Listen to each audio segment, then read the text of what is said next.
Tervetuloa tämän vuoden viimeiseen valtuuston kokoukseen. Tänään on vuorossa kuitenkin aika isoja asioita, joita siirrettiin jo viime kokouksesta tähän, että saatiin viime kokousta hieman lyhennettyä. Mutta aloitetaan kokous toteamalla läsnäolijat.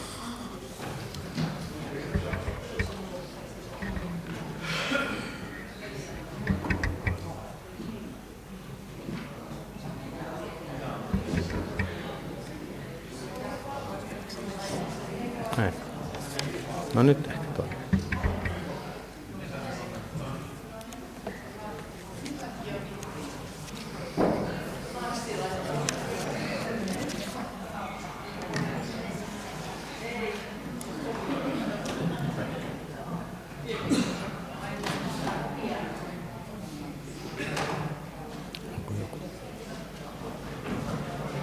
Onko joku, joka tietoisesti puuttuu nyt?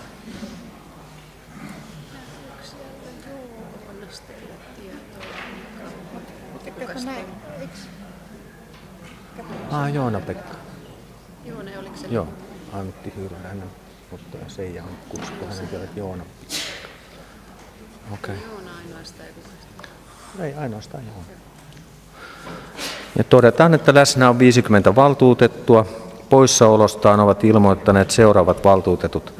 Alisa Hyytiäinen, Sami Hohti, Minna Suomi, Kim Soares, Juho Eerola, Tero Flink, Antti Hyyryläinen ja Juhani Hodju. Ja samassa järjestyksessä varavaltuutetut kutsuttu paikalle Matti Koski, Päivi Leijamaa, Milla Tuomela, Kari Niininen, Susanna Blumberg, Kimmo Duffa, Seija Piipponen-Pekkola ja Maarit Räsänen. Todetaan kokous lailliseksi ja päätösvaltaiseksi. Siirrytään pykälään 130 eli pöytäkirjan tarkastajat ja vuorossa olisivat valtuutetut Niina Praski ja Riina Brufors. Käykö Niina ja Riina?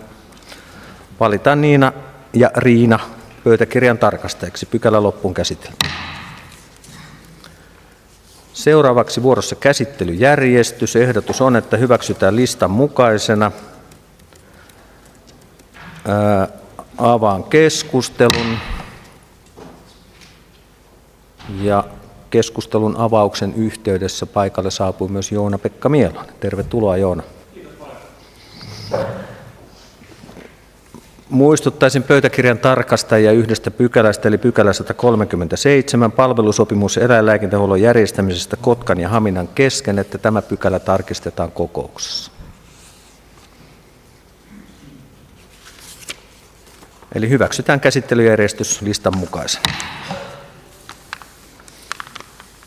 Seuraava pykälä, pykälä 132, toimenpiteet perusopetuksen ja varhaiskasvatuksen palveluverkossa. Päätösehdotus kuuluu, että kaupunginvaltuusto päättää hyväksyä esittelytekstin mukaiset muutokset perusopetuksen ja varhaiskasvatuksen palveluverkkoon. Ryhmäpuheenvuorot on seuraavaksi vuorossa ja ensimmäisen ryhmäpuheenvuoron tulee pitämään SDP:n Tiina Montonen. Ole hyvä, Tiina.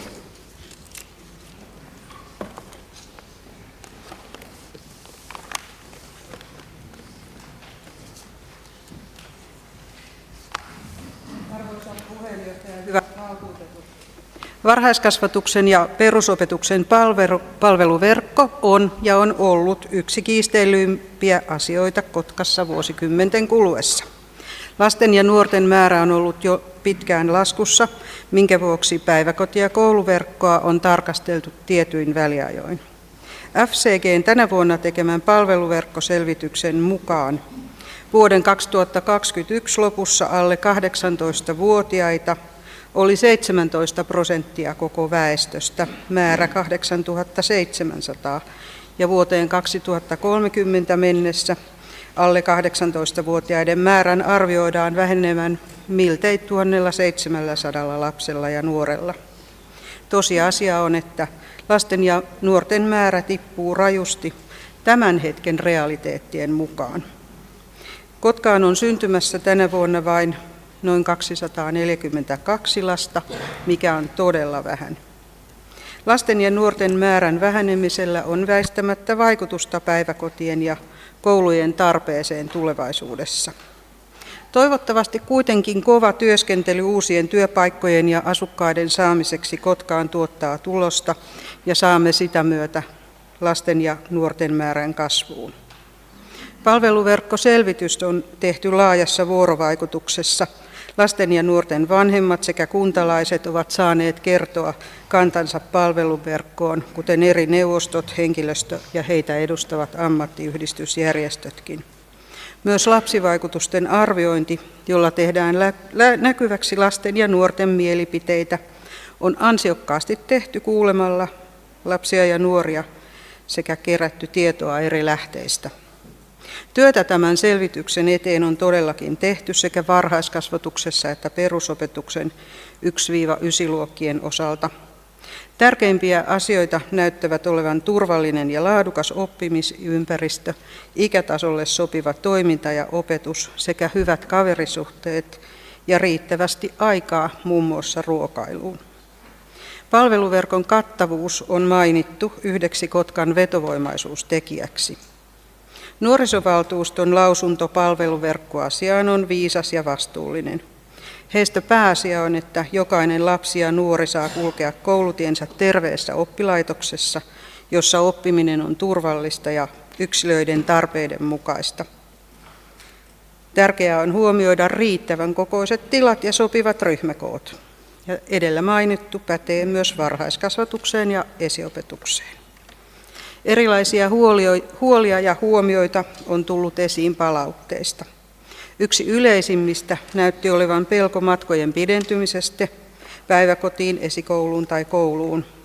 Ja avoimissa vastauksissa on tuotu esiin kaupungin huonoa taloustilannetta. Palveluverkon supistaminen tuo säästöjä siivous- ja kiinteistönhoidon kuluista, ruokakuljetuksista sekä sisäisistä vuokrista. Jos nämä rahat voidaan kohdentaa varhaiskasvatukseen tai opetustoimeen, ajatellaan laadun paranevan. Mikäli kiinteistö, josta luovutaan, jää kaupungin käyttöön, kuluja kuitenkin myös jää. Tyhjiä tiloja meillä on vähän liiankin kanssa.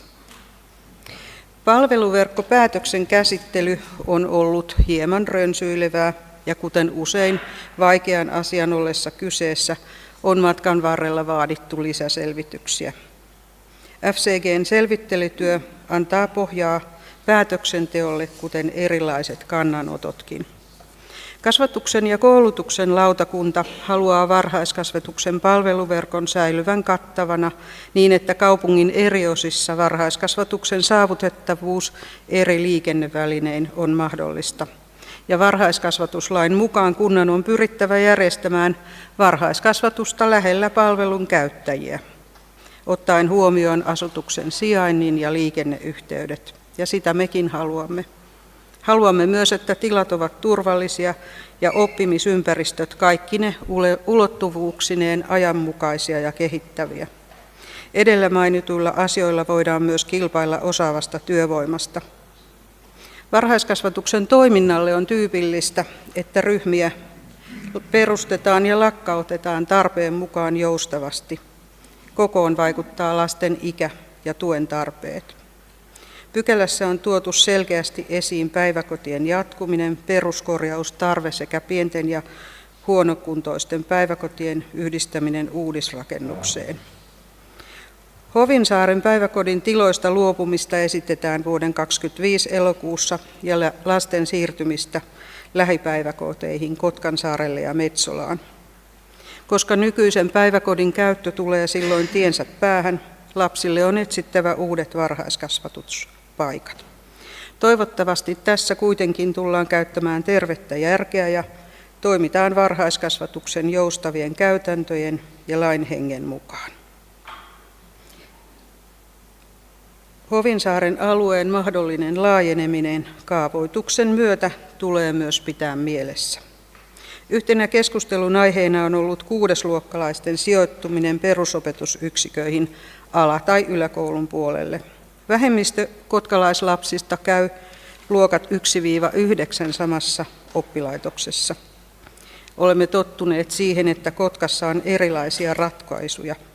Jatkossa voisi kuitenkin olla hyvä pohtia kunnolla, mikä pedagoginen ratkaisu olisi oppilaiden kannalta paras vaihtoehto. Siksi olisi hyvä teettää vaikka opinnäytetyö, jossa tutkitaan 6-9-luokkalaisten kokemuksia yläkouluun siirtymisestä joko 6. tai 7. luokalla. Talouden haasteet ovat palveluverkkomietinnässämme olleet läsnä. Tiedostamme ne tulevien vuosien osalta. Hovinsaaren koululle haluamme antaa jatkoajan, jonka aikana toivomme, että Kotkaan saadaan tietoa uusista työpaikoista ja sitä myöten väestön kasvusta. Koulumatkojen turvallisuus on yksi asia, jota olemme Hovinsaaren koulun kohdalla myös pohtineet keskussairaalan ja Kotkan ratapihan suuntaan.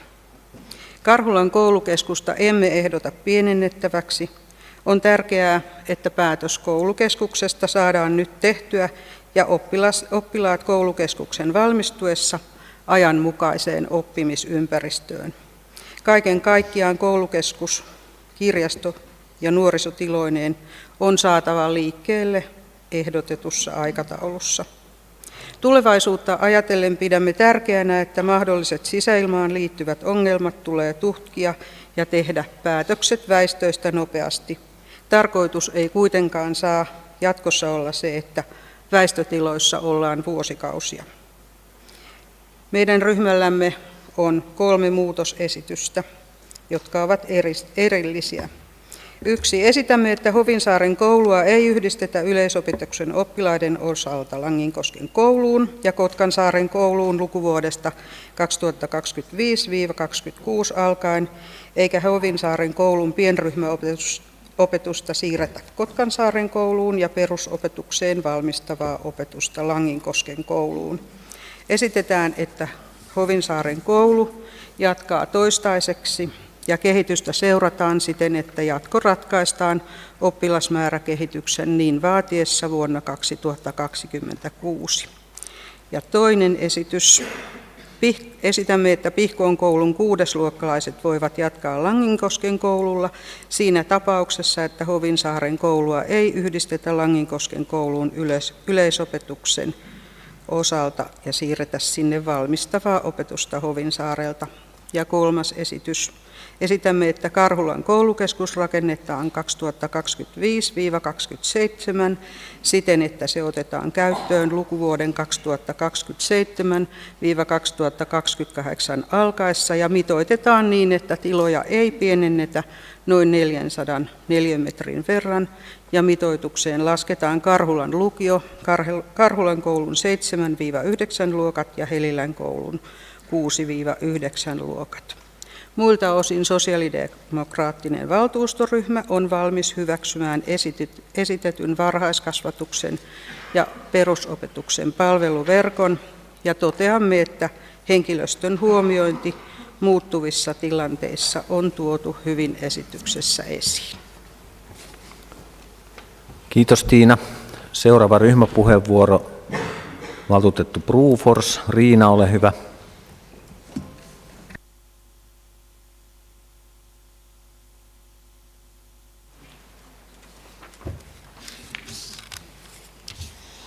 Arvoisa puheenjohtaja, hyvät kanssavaltuutetut ja muut kuulijat. Koko tämän vuoden työstetty perusopetuksen ja varhaiskasvatuksen palveluverkkoselvitys on ollut perusteellinen ja monivaiheinen prosessi kuulemisineen ja lausuntoineen.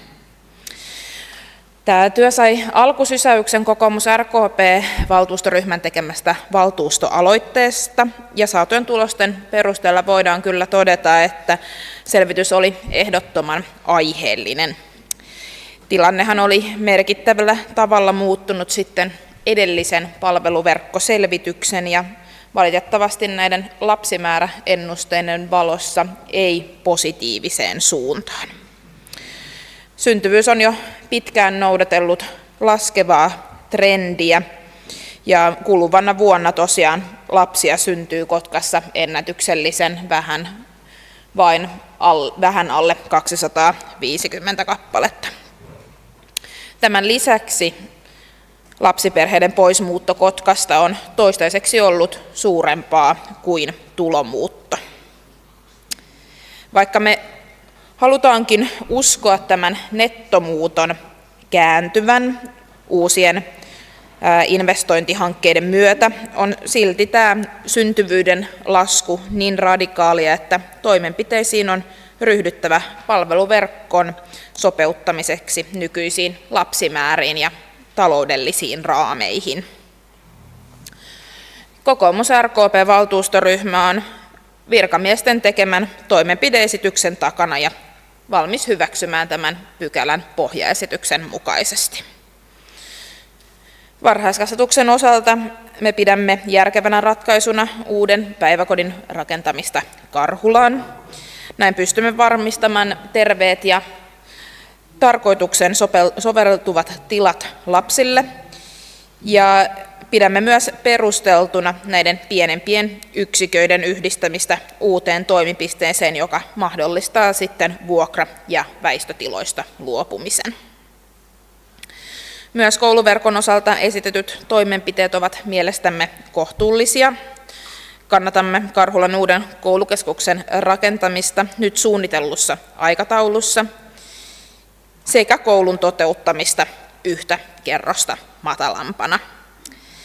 Tästä syntyvä rahallinen säästö on erittäin tervetullut kaupungin haastavassa taloudellisessa tilanteessa ja mitoitus on edelleen riittävä pakollisille toiminnoille. Kuudesluokkalaisten pysyminen omissa alakouluissaan on tilankäytöllisesti järkevää, vaikka pitkällä aikajänteellä toivoisimme, että Kotkassa olisi kuudesluokkalaisten sijoittumisen kannalta yhtenevä ratkaisu kaikissa kouluissa oppilaiden tasapuolisen kohtelun nimissä. Eniten ennakkoon on puhututtanut ymmärrettävästi opetuksen ja varhaiskasvatuksen loppuminen Hovinsaarella. Hovinsaarella tosiaan sijaitsee noin 30 lapsen päiväkoti, joka toimii valitettavasti sellaisissa tiloissa, joista jatkamista ei voida enää pitää vaihtoehtona. Uuden päiväkodin rakentaminen nyt alueelle, jossa lapsia on vain kourallinen, ei tässä taloudellisessa tilanteessa ole perusteltua. Hovinsaarelta on hyvät julkiset kulkuyhteydet ja matka esimerkiksi Katariinan päiväkotiin on alle 3 kilometriä ja Mussalonkin päiväkotiin hieman yli 3. Mikäli uutta päiväkotia aletaan tulevaisuudessa tälle akselille rakentamaan, on selvitys sen sijainnista ja lapsimääristä tehtävä perusteellisesti. Myös Hovinsaaren koulun osalta lopettamisesitys ei tullut ainakaan itselleni yllätyksenä, vaikka argumentteja koulun jatkamisen puolesta voidaan perustellusti myös esittää. Koulussa joudutaan nykyisin vähäisen oppilasmäärän takia turvautumaan jo yhdistelmäluokkiin ja lisäksi merkittävä osa koulun oppilaista tuodaan muualta Kotkasta Hovinsaarelle valmistavaan opetukseen. Käytyjen keskustelujen ja hankkimani ymmärryksen pohjalta uskon, että tämä ei ole enää pedagogisesti paras ratkaisu näille lapsille eikä ammatillisesti helpoin opettajille.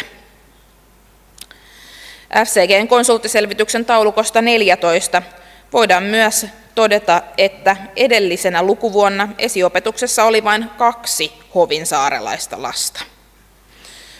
Hovinsaaren noin 50-60 oppilaan alakoulu on lyhyen etäisyyden ja hyvien liikenneyhteyksien päässä Langinkosken ja Kotkansaaren kouluista, joissa molemmissa opetusta annetaan esiasteelta 9. luokkaan asti. Hovinsaaren lapset siis siirtyvät viimeistään 6. luokalle isompaan kouluun, jossa muut lapset ovat jo toisilleen tuttuja ja ryhmäytyneitä. Ryhmämme ei myöskään näe hyötyä koulun lopettamispäätöksen lykkäämisestä myöhemmäksi. Epävarmuutta Hovinsaaren koulun jatkumisesta on ollut jo pitkään, ja se heijastuu jo nyt alueeseen sekä siellä toimivaan kouluun.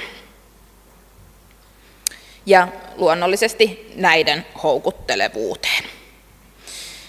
Tässä kohtaa olisikin siis parasta tehdä päätöksiä ja alkaa etsimään uutta käyttötarkoitusta vapautuvalle rakennukselle. Kuten jo todettua, lapsiperheiden nettomuutto on Kotkassa ollut negatiivinen, mutta positiiviset signaalit julkisuudessakin esiintyneistä investointihankkeista luovat uskoa tulevaisuuteen.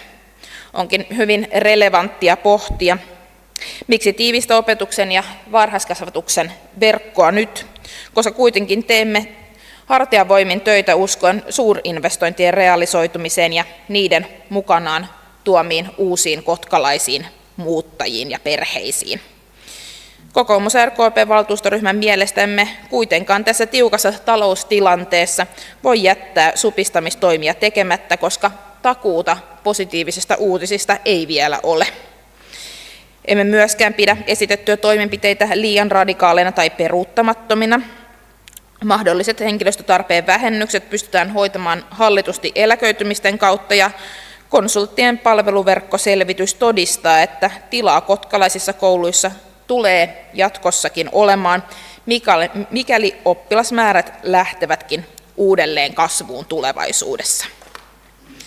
Jos tilanne muuttuu niin perustavalla tasolla parempaan, että oppilasmäärät alkavatkin puoltaa verkoston uudelleen laajentamista, olemme enemmän kuin mielellämme tekemässä näitä päätöksiä. Ennen tätä ajankohtaiseksi tulee kuitenkin tämän selvityksen laajentaminen Kotkan lukioihin, koska luonnollisesti laskevat oppilasmäärät heijastuvat myöhemmin myös sinne. Myös oppilaaksiottoalueiden laaja ennakkoluuloton tarkastelu tulee toteuttaa esityksen mukaisessa aikataulussa, eli viimeistään vuonna 2026. Minulta on henkilökohtaisesti tiedusteltu, miten voin olla valmis lopettamaan Kotkasta kouluja ja päiväkoteja, kun itsellänikin on pieni lapsi.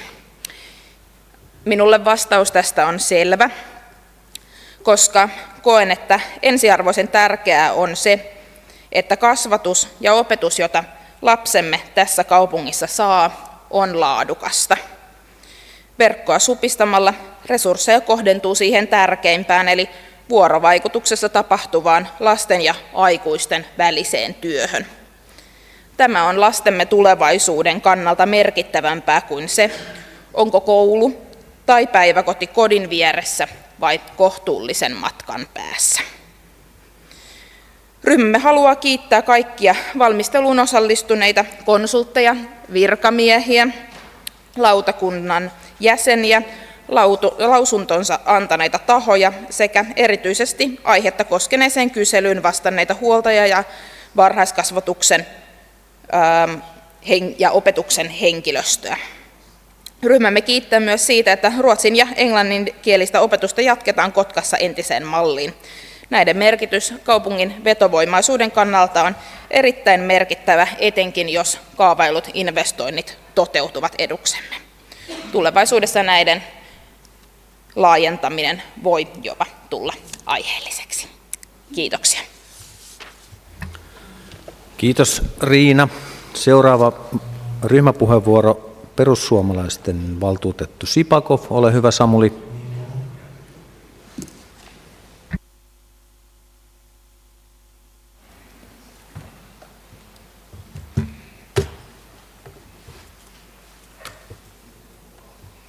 Kiitos arvoisa puheenjohtaja, muut läsnäolijat. Minulla ei ole mitään suoraa puhetta. Aion nostaa esille asioita, joita perussuomalaiset ovat tuosta palveluverkkoselvityksestä tuolla ryhmäkokouksissa ja kahdenvälisissä neuvotteluissa esille nostaneet. Eli perussuomalaiset eivät kannata yhdenkään koulun tai päiväkodin lopettamista, ellei rakennus sitten ole sisäilmaongelmainen homeessa tai jotakin muuta vastaavaa. Perussuomalaiset ovat aina puolustaneet pieniä kouluja ihan periaatteesta. Tosin nehän on jo melkein kaikki lopetettu. No tuosta Hovinsaaren koulusta sen verran, että sehän puhutti ryhmäämme erityisen paljon. Hovinsaarelle päätettiin vuonna 1907 perustaa koulu helpottamaan Kotkansaaren vakavaa koulutilojen puutetta. Koulun sijoittaminen Hovinsaarelle perustui Hovinsaaren nopeaan teollistumiseen, jonka laskettiin myös nopeasti moninkertaistavan paikallisen asukasluvun. Kouluhan valmistui vuoden päästä, eli 1908. No marraskuussa 22 Hovinsaaren koulussa oli oppilaita 60. Päätettävänä olevaa varhaiskasvatuksen ja perusopetuksen palveluverkkoselvitystä varten pyydetyssä kaupunkirakennelautakunnan lausunnossa, joka on päivätty 26.9. tänä vuonna, tuodaan esille, että Hovinsaarella voi tulevaisuudessa olla huomattava kehityspotentiaali kaupungin osana, tai itse asiassa on. No, jos Hovinsaaren koulu nyt loppuisi, niin onko koululle käyttösuunnitelmaa, jos se lopetetaan? Tai jos Hovinsaarella lapsimäärä lisääntyy?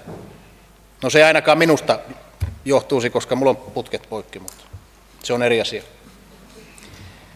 Itse istun aluehallituksessa Kymen hyvinvointialueella ja siellä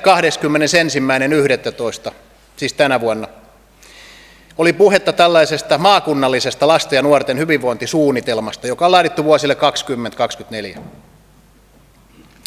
Se laadittiin silloin, kun Kymsote aloitti toimintansa vuonna 2019. Yhteistyössä oli mukana kunnat, järjestöt, seurakunnat, poliisi, Kymsoten lasten, nuorten ja perheiden palvelujen kanssa. Suunnitelma koostuu strategisesta osasta ja toimenpideosasta, johon on sisällytetty toimenpiteet hyvinvointialue ja kuntakohtaisesti. Muutamia otteita siitä. Tupakkatuotteiden ja sähkösavukkeiden päivittäinen käyttö on lisääntynyt kaikissa ikäryhmissä. Humalahakuinen juominen on lisääntynyt kaikissa ikäryhmissä. Koulukiusaamiskokemukset ovat lisääntyneet kaikissa ikäluokissa huomattavasti. Myös vihreiden valtuutettu Tommi Iivonen piti aika koskettavan puheen aluevaltuuston kokouksessa tästä aiheesta 28.11. Tällä hetkellä meidän lapset ja nuoret voivat siis jo nyt aika pahoin, joten vielä yhdenkin koulun lakkauttaminen saattaa heidät vieläkin heikompaan asemaan. No, ryhmämme puhutitti myös Tavastilan koulun myöhemmin ratkaistava kohtalo, mutta se ratkaistaan sitten myöhemmin. Lisäksi Karhulaan rakennettava uusi koulukeskus tulee perussuomalaisten mielestä rakentaa riittävän kokoiseksi, jotta tulevaisuudessa tilat eivät kävisi ahtaiksi tai muutoin epäkäytännöllisiksi. Uusille ja terveille tiloille löytyy kyllä käyttöä. Meillä on tällä hetkellä huonokuntoisia purettavia rakennuksia jo aivan tarpeeksi. No sitten tuosta Hovinsaaren päiväkotiasiasta. Vuoden 2022 syksyllä Hovinsaaren päiväkodissa oli lapsia yhteensä 30. Erityistarpeita oli 9 lapsella ja ainoastaan 2 vapaata paikkaa koko päiväkodissa. Olin ryhmän puheenjohtajan ominaisuudessa yhteydessä Hovinsaaren päiväkodin henkilökuntaa ja he ihmettelivät sitä, kun ovat mediasta saaneet lukea. Virkamiehet eikä luottamushenkilöt ole heihin olleet hirveän aktiivisessa yhteydessä. He ovat sitä mieltä, että heidän toiminta loppuu joka tapauksessa. No, yleinen tavoite huoltajilla on saada lapsi varhaiskasvatukseen asuinpaikan lähipäiväkotiin. Tämä on myös varhaiskasvatuslain toimintaa ohjaava tavoite.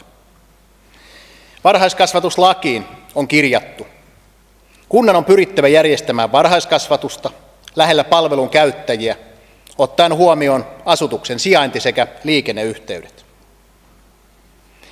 No, Hovinsaaren päiväkodin tilaratkaisu ratkaistaan varhaiskasvatuksen ja perusopetuksen palveluverkon päätöksenteon yhteydessä. Ja nykyisen Hovinsaaren päiväkotirakennuksen käyttöhän päättyy viimeistään 2025. No, lapsivaikutusten arviointeja on tehty, nehän kuuluu tehdä. Niihin saatiin vastauksia 5 päiväkodista ja 5 esiopetusyksiköstä. No, näille pienille lapsille kerrottiin, että lasten määrä on Kotkassa vähenemässä ja oppilasmäärät laskevat. Tulevaisuudessa ei tarvita välttämättä yhtä paljon kouluja kuin mitä meillä nyt on. No kun tämä asia näin myytiin, niin sen jälkeen oppilaita pyydettiin kertomaan, että millaisia mahdollisia huolia heillä olisi, jos päiväkotien ja koulujen määrään tehdään muutoksia. No, minusta tämä nyt oli vähän huonosti myyty. Vastaajien suurin huoli oli koulumatkan piteneminen, myös ryhmä- ja luokkakokojen kasvu huoletti. Vastaajien huolena oli myös se, että kaverit menevät eri kouluun tai että he eivät saa kavereita. Huolta oli myös kiusaamisen lisääntymisestä ja siitä, että opetuksen laatu kärsii. Ja ihan lopuksi haluan sanoa, että meidän on muistettava, että nämä tämän hetken pienet lapset ovat myöhemmin päättämässä meidän asioistamme. Lapset ovat tulevaisuutemme sekä voimavaramme. Heihin on panostettava nyt ja jatkossa. Kiitos ja anteeksi. Kiitos Samuli. Seuraava ryhmäpuheenvuoro on valtuutettu Pekkola, Vasemmistoliitto. Ole hyvä, Petri.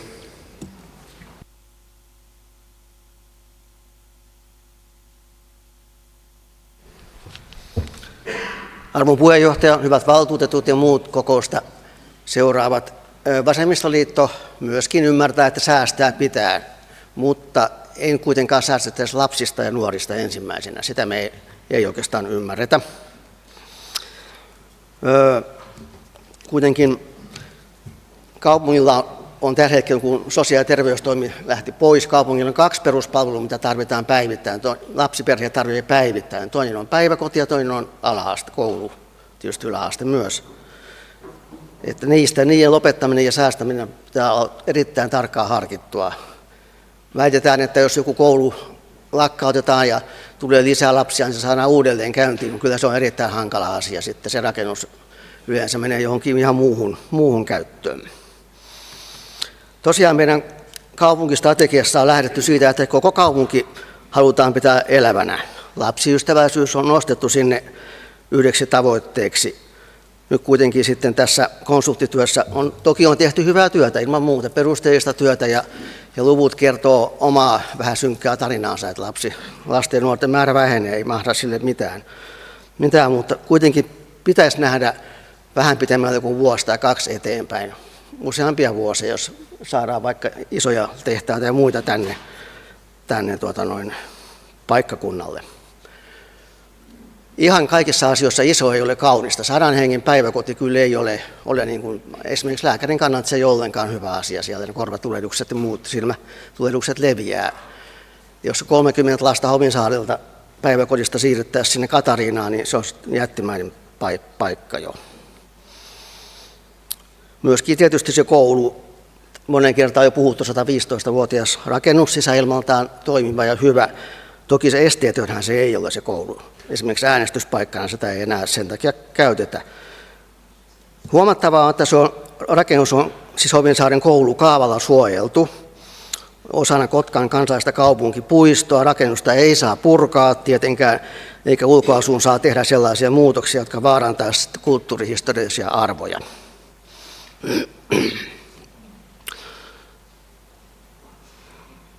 Jos tosiaan halutaan Hovinsaarelle hyvää tulevaisuutta, niin ovat lapsiperheiden palvelut myös erittäin tärkeitä. Nyt tässä selvityksessä esitetään sekä päiväkodin että koulun sulkemista. Vasemmistoliitto ei voi näitä kumpaakaan hyväksyä. Ymmärrämme sen, että päiväkoti toimii tällä hetkellä huonoissa tiloissa. Pitää etsiä korvaavat tilat heille. Siitä me tehdäänkin esitys sitten tästä päiväkodin tiloista. Muuten olemme tämän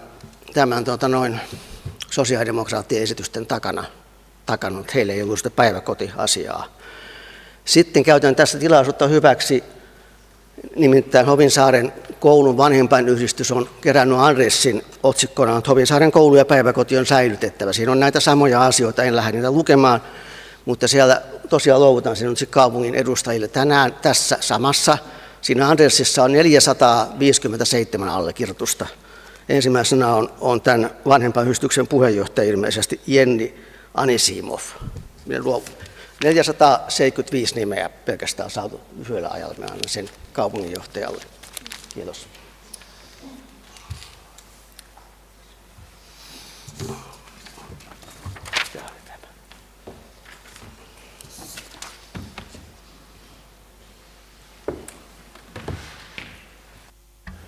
Kiitos Petri. Merkitään pöytäkirjaan, että adressi on luovutettu ja tässä samalla ilmoitan vetoomuksesta, minkä Mannerheimin lastensuojeluliiton Kotkan paikallisyhdistys on myös jättänyt.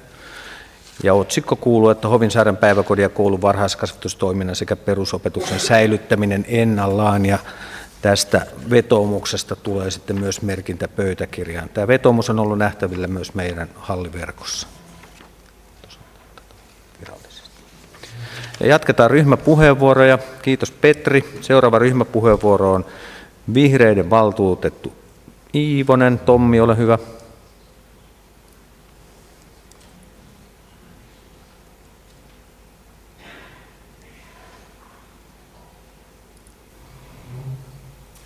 Kiitos arvoisa puheenjohtaja, hyvät valtuutetut ja muut asianosaiset. Me ollaan tämä Hovinsaaren koulu varsinkin meidänkin ryhmää puhuttanut paljon. Ja jotenkin minusta tuntuu hassulle, että täällä taas puolustetaan seiniä ja sanotaan, että tällä me puolustamme meidän nuoria. Sipakovilta tuli hyvä puheenvuoro, joo meidän nuoret voi huonosti, mutta ei ne voi yhtään sen paremmin, vaikka meillä joka ilta seisoisi joka ikisessä korttelissa yksi tyhjä koulu. Ei ne seinät kyllä saa meidän nuoria sen paremmin voimaa tulevaisuudessakaan, vaan nimenomaan se, mitä meillä on satsata sinne seinien sisälle. Meistä on aika moni täällä ollut monta hyvin kipeätä listaa käymässä läpi säästöjä, missä katsotaan 2 tonnia opettajien kahvituksesta tai jostain muusta. Aina myö itketään, kun ne on kipeitä säästöjä, mutta silti myö nyt taas vaan rakennettaisiin paljon isompaa koulua kuin mitä myö nyt tällä hetkellä oikeasti tarvitaan. Niin tämä minua jotenkin hämmentää, että me niin sit vielä jotenkin lasten asialla puolustetaan niitä seiniä. Mun oma poika on siirtotiloissa, on parakkikoulussa, olen häntä ja luokkakavereita ja muita koululaisia haastattanut, ketään ei harmita yhtään se tila, että se on siirtotila. Mutta ne joka vuosi, mitä me juustohöylällä täällä napataan perusopetuksesta ja sen sisällöstä, niin ne tulee koskee joka ikistä lasta tässä kaupungissa. Ja ne on kipeitä. Meillä koko ajan lapset vähenee, meidän on pakko jossain vaiheessa tehdä tälle palveluverkollekin jotakin. Ja siinä on aika iso ero, jos vaikka Hovinsaaren koulu loppuu, mistä on 2-3 kilometriä lähimpiin kouluihin, meni sitten mihin suuntaan vaan. Tai vaikka Tavastila, mistä lähdetään sitten oikeasti kauas, kun se koulu loppuu. Sen takia me ei olla missään nimessä tässä kohtaa nyt niin kuin tämä itse asiassa tämä pohjaehdotuskin on pienempi säästö kuin se, mitä ne konsultit meille ehdotti. Ja se, että me jätetään sieltä nyt 1 kerros pois, me säästetään sillä 500 000, mikä voi tuntua niin kuin pieneltä summalta näissä rakennuskuvioissa.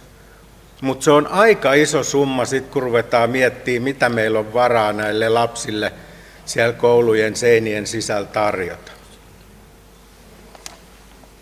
Hovinsaaren koulu mietityttää paljon, totta kai. Mutta ainakin meidän saamien tietojen mukaan niistä siellä aloittavista, niin Hovinsaarella asuu 2 lasta. Ja sitten taas niille 2 lapselle ei välttämättä ole kauhean reilua ja tasa-arvoista, että ne käy sen koulun, kun muilla on ihan toisenlaiset mahdollisuudet, vaikka valinnaisaineissa tai missä tahansa. Sen takia aina palveluverkon pienentäminen ei välttämättä ole huono juttu. Me ollaan tästä vaan niin paljon nyt väännetty, että minä en ole ihan varma itsekään vielä, mitä minä tuun sitten loppujen lopuksi äänestämään. Koska kyllä Hovinsaaren koulu ikävä kyllä on siellä ensimmäisellä listalla, jotka sitten lähtee, ja näillä näkymillä todennäköisesti lähtee. Meillä ei yhtäkkiä sellaista lapsimäärää tänne saada. Ja me nimenomaan haluttaisiin niiden lapsien parasta ajatella, ei niiden seinien. Kiitos. Kiitos Tommi. Seuraava ryhmäpuheenvuoro valtuutettu Almgren. Mikko, ole hyvä.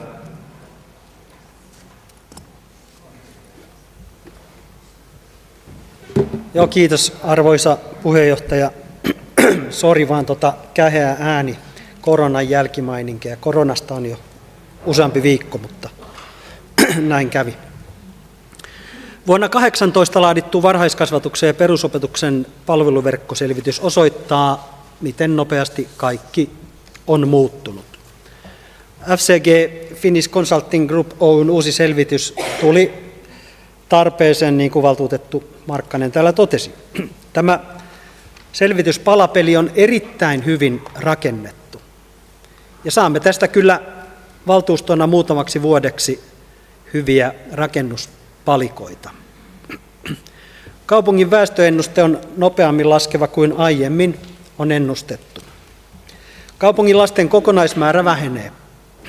Kaiken lisäksi lasten suhteellinen osuus kaupungin koko väestöstä supistuu.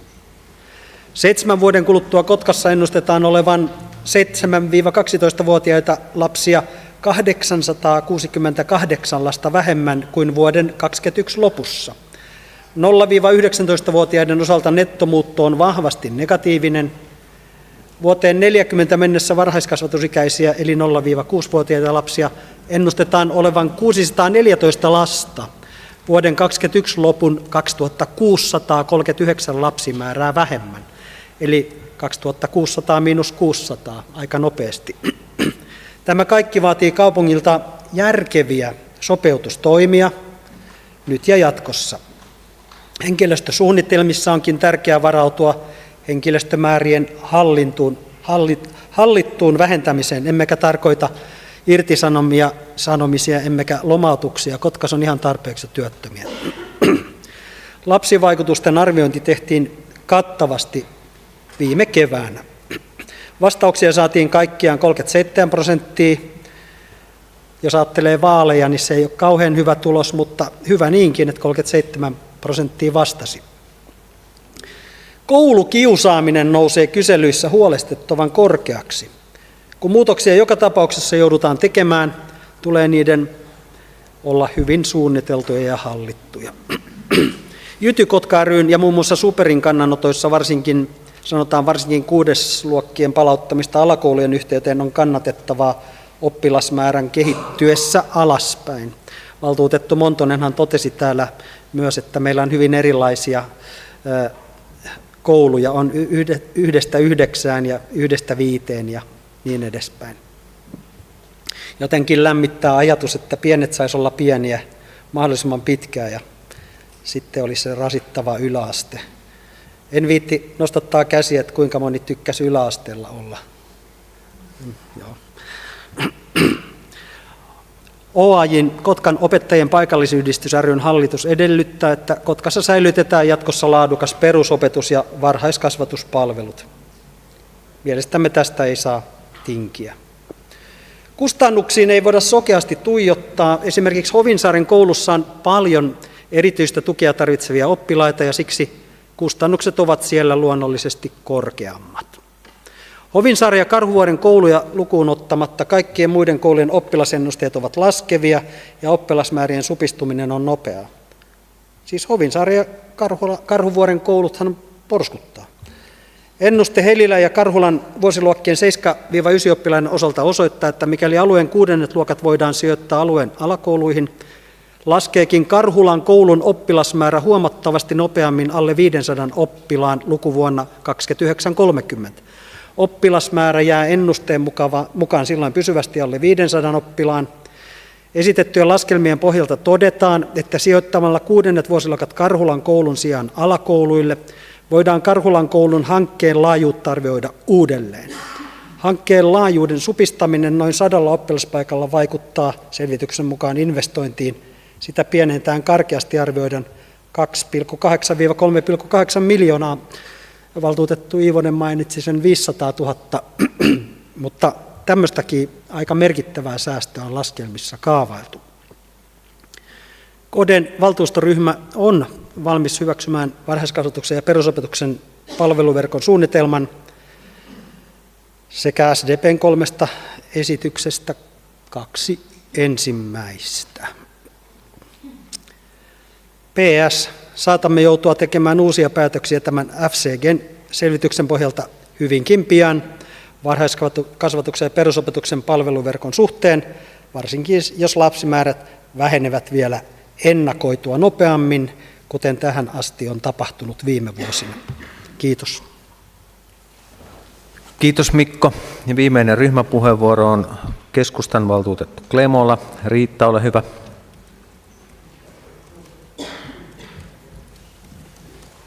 Kiitos puheenjohtaja. Hyvät valtuutetut ja asian seuraajat. Palveluverkkoselvityksessä selvitetään tarkasti syntyvyyden muutoksen vaikutuksia varhaiskasvatukseen ja perusopetukseen. Siinä huomioidaan myös tilojen kuntoa ja mahdollisia kiinteistökustannuksia. Tämä on osa välttämätöntä ennakoivaa työtä palveluverkon suunnittelussa.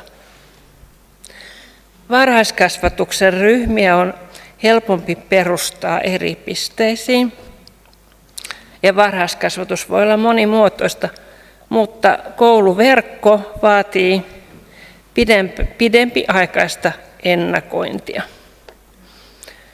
Tämä konsulttiyhtiön tekemä selvitys on hyvä, mutta vähän yksipuolinen pohja palveluverkon suunnittelussa.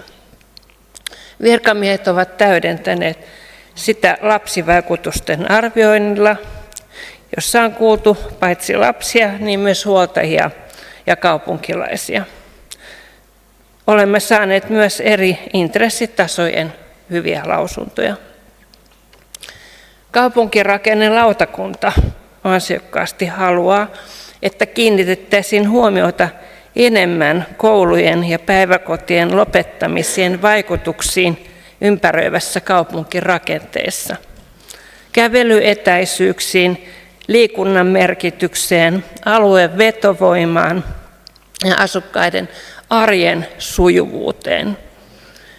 Ennen kuin hyväkuntoisia tai arvokkaita suojeltuja rakennuksia poistetaan nykyisestä käytöstä, pitäisi niille löytyä muuta hyötykäyttöä.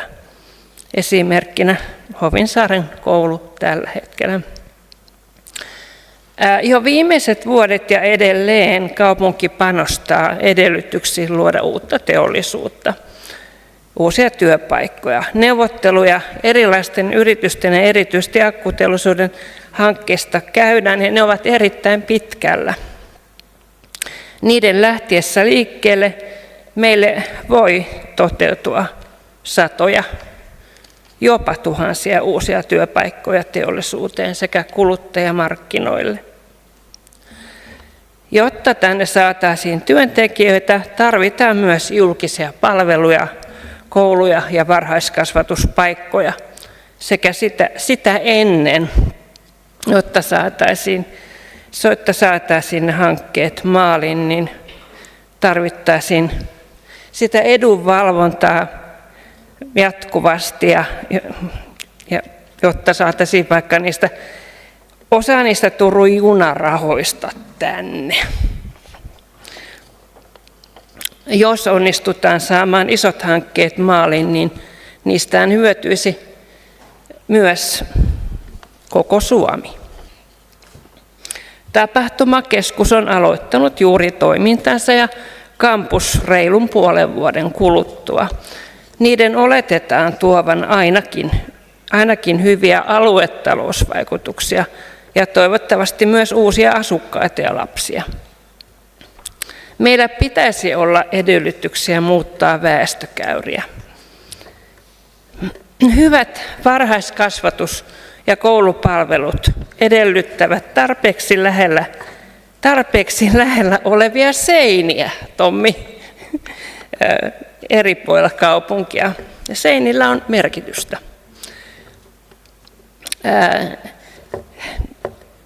Hyvät palvelut edellyttävät myös turvallisia, ei liian pieniä pitkiä koulumatkoja, turvallisia ja tilavia tiloja, erikokoisia kouluja ja päiväkoteja, tarpeeksi pieniä ryhmiä, erityislasten tukemista, laadukasta opetusta ja hoitoa.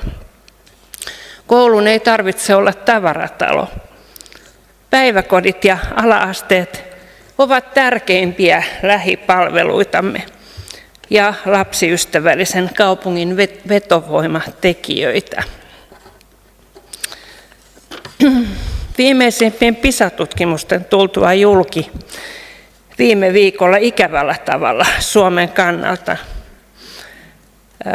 Niihin ehdotettiin korjaustoimenpiteitä muun muassa A-studiossa Helsingin yliopiston tutkija. Ja toivottavasti näitä kuunnellaan myös Kotkan koulumaailmassa. Vahvistetaan opettajuutta, pienennetään ryhmiä. Palautetaan paperikirjoja, vähennetään digiä ja melua, luetaan enemmän. Tehostetaan erityisopetusta.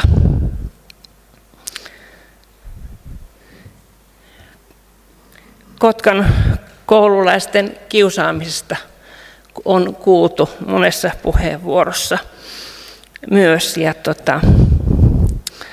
huomion arvoinen seikka. Ja kyllä tämä PISA-tutkimuksen tulos laittoi miettimään, että miten Kotkassa koulutusta arvostetaan ja toteutetaan. Palveluverkkoselvitys on tehty nyt. Tiedämme suunnan, jos mitään uutta ei tapahdu. Mutta ponnistelemme uusien työpaikkojen ja asukkaiden saamiseksi ja tarkastelemme Hovinsaaren koulun tilannetta uudelleen vuonna 2026. Toivomme, että mahdollinen uudenlainen jatkokäyttö olisi mietittynä, jos ei ole edellytyksiä jatkaa kouluna. Suunnitellaan Karhulan koulukeskusta alkuperäisen suunnitelman kokoisena ottaen huomioon paitsi yläasteiden, niin myös lukion tarpeet. Se on satsaus Karhulan tulevaisuuteen, jonka Karhula on ansainnut, ja Karhulan elinvoimaan. Muilta osin hyväksymme kaupunginhallituksen esityksen. Kiitos Riitta. Ja ryhmäpuheenvuorot pykälän kohdalta on nyt pidetty. Avaan yleiskeskustelun. Ensimmäinen puheenvuoropyyntö valtuutettu Virtanen. Sami, ole hyvä. Kiitoksia arvoisa puheenjohtaja. Kokeillaan kuinka pitkälle ääneni riittää. Mulla on vahva tunne siitä, että oli se päätös tänään nyt sitten minkälainen tahansa, että oli se tuo pohja tai tehdyt muutosesitykset menneet lävitse, niin täydellistä päätöstä me emme tänään pysty tekemään. Ja ehkä se suurin syy ja tekijä on se, että tässä hyvin vahvasti laskevassa lasten määrässä yhdistettynä siihen, että meillä on olemassa koulurakennuksia tällä hetkellä eri puolilla Kotkaa, niin on mahdotonta saada täydellistä ratkaisua. Paras ratkaisu tulisi sille, että meillä olisi yhtään koulua missään ja pystyttäisiin puhtaalta pöydältä rakentaa koulut sinne, missä on tällä hetkellä lapsia, missä ennusteet näyttää, että on jatkossakin lapsia. Tämän kokouksen ehkä se tärkein asia, että me saadaan ylipäätään päätöksiä tehtyä ja saadaan ennen kaikkea se Karhulan koulukeskuksen hanke nyt lähtee menemään suunnitteluun ja eteenpäin. Sillä on todella merkittävä vaikutus kaikkinensa tähän meidän kouluverkkoon liittyen. Itse vahvasti uskon siihen, että Kotkan kaupunki selviää voittajana näiden uusien hankkeiden kanssa. Saamme tänne uusia työpaikkoja, 1000 määrin parhaassa tapauksessa. Mutta se, että mikä niiden vaikutus on ja ennen kaikkea milloin niiden syntyvien työpaikkojen vaikutus alkaa näkyä meidän lapsimäärässä, on toinen kysymys. Meillä on ollut syntyvien ikäluokkien koko vuosikausia voimakkaasti aleneva ja viimeiset 3 vuotta ollut todella huono, ja itse asiassa tämä vuosi ollut ihan katastrofi, 240 lasta tämän kokoiseen kaupunkiin kun syntyy, niin silloin on tosi huono tilanne. Tänä vuonna syntyvät lapset aloittaa koulutiensä 2030. Me emme saa tähän ikäluokkaan enää, tai viime vuonna tai sitä edellisenä vuonna syntyneisiin ikäluokkiin lapsia enää syntymään. No, tänä vuonna vielä muutama voi loppuvuodesta syntyä, mutta kaikki, jos me halutaan näitä ikäluokkia ylöspäin vastaamaan ei sitä tasoa, mikä meillä tällä hetkellä on ikäluokkien koko, niin se edellyttää massiivista muuttoa tähän kaupunkiin. Ja nimenomaan sellaista muuttoa, että sieltä tulee perheiden tai tänne töihin tulevien mukana lapsia. Vaasa teetti on teettänyt skenaariotyön, jossa on arvioitu heidän hankkeittensa vaikutuksia muun muassa lapsimääriin. Ja siellä ihan selkeä tulos on se, että vasta 2030 jälkeen, ne on siis arvioinut vuotta 2022-2040, niin vasta 2030 jälkeen alkaa näkymään siinä maksimivaihtoehdossakin, työpaikkojen maksimivaihtoehdossa, niin alkaa näkymään vasta silloin 2030 jälkeen kasvua syntyvyydessä. Ja se alkaa sieltä ikäluokista 0-6. Ja ennen kuin ne kasvaa yläkouluikään, niin ollaan jo pitkällä 40-lukua tai lähellä 40-lukua. Eli joka tapauksessa niin tässä ryhmäpuheenvuorossa jo tuli ilmi se, että aivan varmasti joudumme kouluverkkoa tarkastelemaan tässä jatkossakin. Siinäkin tapauksessa, että tänne ne 1000 työpaikat syntyy. Nyt mä huomaan, että mulla on aika loppu. Jos puheenjohtaja ihan vähän saan tinkiä, niin yhden asian sanon vielä. Meillä on osana kaupunkistrategiaa ensi vuonna tarkoitus tehdä omaa skenaariotyötä, ja sen yhteydessä mun mielestä äärimmäisen tärkeää myös käydä sitä ajatustyötä lävitse, että nyt kun meillä tässä lyödään palveluverkkoa tietyltä osin lukkoon, niin tarkastelemme ennen kaikkea siinä skenaariotyössä myös sitä näkökulmaa, että ne koulut ja niiden koulujen ympäristö, jossa on voimakkaasti laskeva lapsimäärä, että pystymmekö me niin kuin kaavoituksella, maankäytöllä tai rakentamisen ohjaamalla tukemaan näitä kouluja, jotta se suunta edes vähän kääntyisi, mitä näissä nyt arviossa on. Kiitos. Kiitos Sami. Seuraava puheenvuoropyyntö, valtuutettu Mielonen. Joona, ole hyvä. No, kiitos puheenjohtaja. Hyvät valtuutetut. Hovinsaaren koulu täytti muutama viikko sitten 115 vuotta. Veikko Lavi, Teemu Pukki, kenties tunnetuimpia Hovinsaaren kävijöitä. Tämän koulun 115-vuotisen historian voi lakkauttaa, hyvät valtuutetut, ainoastaan kerran. Vaikka täällä annetaan toisin ymmärtää, ei kerran lakkautettua koulua kyllä uudelleen käyttöön oteta. Tällaista esimerkkiä tuskin meidän historiasta löytyy. Tällä päätöksellä tuotetaan Kotkan keskustan läheisyyteen taas uusi tyhjä arvokiinteistö. Päätös on järjetön taloudellisesti, kaupunkikehityksen kannalta sekä kulttuurihistoriallisesti. Kysymys palveluverkosta on mielestäni enimmiten kaupunkikehitys- ja kiinteistöpoliittinen kysymys. Palveluverkkopäätöksiä ajaa kuitenkin tällä hetkellä tässä kaupungissa opetus- ja varhaiskasvatukseen kohdistetut säästötavoitteet. Ei miten kehitämme kaupunkia tai miten pedagogiikka olisi parasta hoitaa. Näin yleisesti ottaen se, että asetamme näillä selvityksillä pedagogiikan ammattilaiset ratkaisemaan kiinteistöihin ja kaupunkikehitykseen liittyviä isoja tulevaisuuden kysymyksiä omien resurssien lisäämiseksi, on nurinkurinen. Sisäiset vuokrat ja toimialan resurssit tulisi ymmärtää erottaa. Hyvät valtuutetut, Hovinsaari on viime valtuustokaudella hyväksytyn keskustan osayleiskaavan mukaan nyt osa kasvavaa keskustaa. On selvää, että Hovinsaari on meidän keskustan luonnollinen kasvusuunta. Kaupunkisuunnittelu on myös tästä maininnut. Kampuksen tulo keskustaan tulee siirtämään entisestään keskusta-aluetta pohjoisosaan. Kysyntä vuokra-asunnoista tulee kampuksen myötä varmasti kasvamaan alueella. Ja voi hyvinkin odottaa, että Hovinsaaresta kouluineen ja päiväkotineen tulee nuorien aikuisten ja lapsiperheiden näkökulmasta vetovoimaisempi. Hovinsaari myös elää jo nyt jonkinlaista uutta kukostusta. Pakko mainita, että rohkeat yrittäjät muutama vuosi sitten perusti sinne anniskeluravintolan, hampurilaisravintolan, joka on valittu nyt Suomen parhaaksi hampurilaisravintolaksi. Ja tämä palvelu vetää jo alueelle ihmisiä, ja se voi hyvinkin olla yhdessä koulun kanssa siemen, joka itää kasvua. Se toteutuuko nyt, tämä päätös on täysin meistä päättäjistä kiinni. Palveluverkkopäätöksellä me myöskin tehdään niitä strategisia linjauksia, missä me halutaan, että tämä kaupunki kasvaa, missä meillä on ne vetovoimaiset alueet.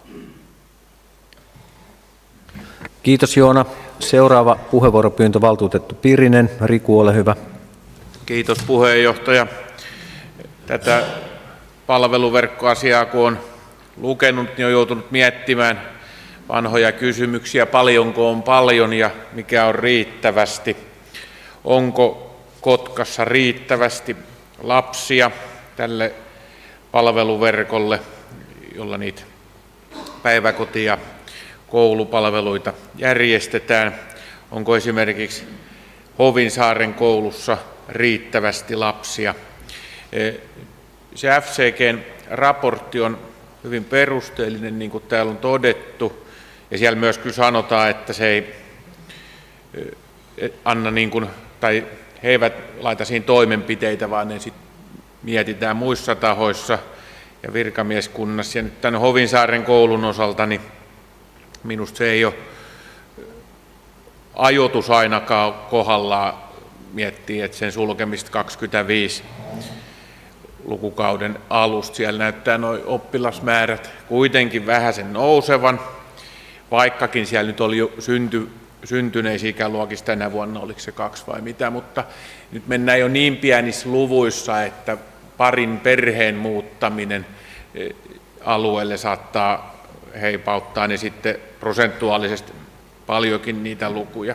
Niin siksi kyllä lämpimästi kannatan tätä ajan ottamista tässä ja miettimistä, ja kun tuolla esittelypuolella ei ollut otettu kantaa taloudellisiin vaikutuksiin muuta kuin sisäisen vuokran vähentymisenä. Mun mielestä se kiinteistö pitää kuitenkin säästää kaupungilla ja sinne pitäisi toimintaa keksiä, niin se kulu on siellä olemassa, ja jos sinne joskus jotain investoida pitää, vaikka olenkin kuullut, että se katto on yksi parhaimmista tässä kaupungissa, eikä sinne nyt heti tarvita rahaa laittaa, niin senkin osalta niin siellä ei tuoda näitä käyttötalouden muita mahdollisia säästöjä, joita nyt sitten voi olla kuljettamisesta tai oppilashuoltoon liittyvistä asioista tulla. Niin en ole valmis tämän esityksen mukaan ja tietenkin tuossa ryhmän esityksen puolesta. Valtuutettu Lemola ja Mielonen käytti hyviä puheenvuoroja tästä kaupunkirakenteesta ja kaupunkisuunnitteluun liittyvistä asioista. Talousarviokokouksessaan valtuusto päätti tarveselvityksen tekemisestä kevyen liikenteen väylästä tuosta Salmen ylitteen, ja sekin muuttaisi tätä koko asetelmaa ja Hovinsaaren sitoutumista tähän kaupunkiin. Niin näen, että se Hovinsaari pitää nyt toistaiseksi säilyttää kouluna meidän palveluverkossa. Kiitoksia. Kiitos Riku. Seuraava puheenvuoropyyntö valtuutettu Elo. Jari, ole hyvä. Kiitos puheenjohtaja ja muut läsnäolijat. Hovinsaaren koulun lopettaminen ja lasten siirtäminen 2 eri kouluun ei tuo säästöjä. Säästöksi laitettu 400 000 euron sisäinen vuokra opetustoimelle katoaa kuluiksi. Erittäin vaaralliset koulumatkat Langinkoskelle Kotkansaarelle luo kuljetuskustannukset opetustoimille. Arvokkaan suojelun rakennuksen tyhjille laittaminen tuo ylläpitokustannuksia toimitilapuolelle. Onhan meillä kiinteistömassassa jo valmiiksi näitä ylläpidettäviä kohteita täällä runsaasti. Hovinsaari on keskustan kupeessa oleva elinvoimainen kehittyvä kaupungin osa, jonka sydän on tuttu, turvallinen, kunnon palvelukoulu, jossa oppilasennuste on kasvava. Arvon valtuutetut, älkäämme toistako niitä virheitä, mitä aiemmin on kouluverkkoselvityksessä tehty. Olkaamme ylpeitä siitä, että saimme uuden koulun Pihkoon kylälle. Lapsissa on meidän tulevaisuus. Olen kokonaisuudessa muutosesityksen takana. Kiitos. Kiitos Jari. Seuraava puheenvuoropyyntö valtuutettu Klami. Arttu Petteri, ole hyvä. Kiitos arvoisa puheenjohtaja, hyvät valtuutetut ja muut läsnäolijat. Olemme risteyksessä kaupungin tulevaisuuden suhteen. Mikäli kaavailut teollisuuden investoinnit toteutuvat, niin ne tulee muuttamaan kaupungin väestökehitystä positiiviseen suuntaan. Ihmettelenkin perusopetuksen ja varhaiskasvatuksen palveluverkkoselvityksen esitettyjä toimia ja ajankohtaa. Ollaan jo valmiiksi lyömässä lautoja ovien eteen ja sammuttamassa valoja. Korostankin, että on aika rohkeille päätöksille ja ensin katsotaan mahdolliset teollisuuden investoinnit loppuun, että toteutuuko ne ennen kuin lopetetaan Hovisaaren koulua tai pienennetään Karhulan koulukeskusta. Mikäli uusia työpaikkoja ei saada kaupunkiin, niin eipä täällä ole sitten ihmisiä, eikä tarvitse koulujakaan tai päiväkoteja, mutta ei valtuusto ainakaan edistä väestöpohjan kasvua sulkemalla niitä ennen aikojaan. Suljetaan ne sitten, kun ihmiset on lähtenyt täältä pois. Kiitos. Kiitos Arttu Petteri. Seuraava puheenvuoropyyntö valtuutettu Posti. Pekka, ole hyvä. Läsnäolijat. Kaikki ne ehdotukset, mitä valtuutettu Montonen tuossa alussa ryhmäpuheenvuorossa esitti, niin kannatan niitä. Kahteen ensimmäiseen en halua puuttua tässä omassa puheenvuorossa, mutta muutaman ajatuksen Karhulan koulukeskuksesta haluan kertoa. Lähes 40 vuotta ollut opetustöissä koulumaailmassa ja uskon, että vaikka 1,5 vuotta sieltä olen ollut poissa, niin jonkunnäköinen tatsi vielä sinne on. Vuosien varrella on tehty useita kouluverkkoselvityksiä ja palveluverkkoselvityksiä ja joka kerta sieltä nousee esille nämä 3 perusasiaa. Halutaan hyvä, laadukas opetus, terveet koulut ja riittävät ja monipuoliset tilat, 4 lisää. Nämä on aina tullut niissä esityksissä eteen. Ja samaan aikaan, kun vertaa näitä muita kouluverkkoselvityksiä vuosien varrelta, niin kertaakaan ei konsultit eikä kukaan muu ole pystynyt sanomaan, että jossain koulussa on ollut liian ahdasta, kun se piti paikkansa 100 varmasti. Nyt meillä on konsultti, joka on löytänyt tulevaisuudesta yhden koulun, jota rakennetaan tulevaisuudessa, niin se on liian iso. Siellä on liian väliä oppilailla. Ja kun meillä on tänä päivänä koulumaailma niin erilainen, ja se muuttuu koko aika, meillä on pienryhmiä, meillä on erilaisia haasteita oppilaissa, me tarvitaan tiloja, että me pystytään toteuttamaan sitä laadukasta opetusta. Sitten pitää vielä muistaa, että vaikka tilastot kertoo jotain lasten lukumäärästä, niin me ei tätä koulua tehdä 10 vuodeksi.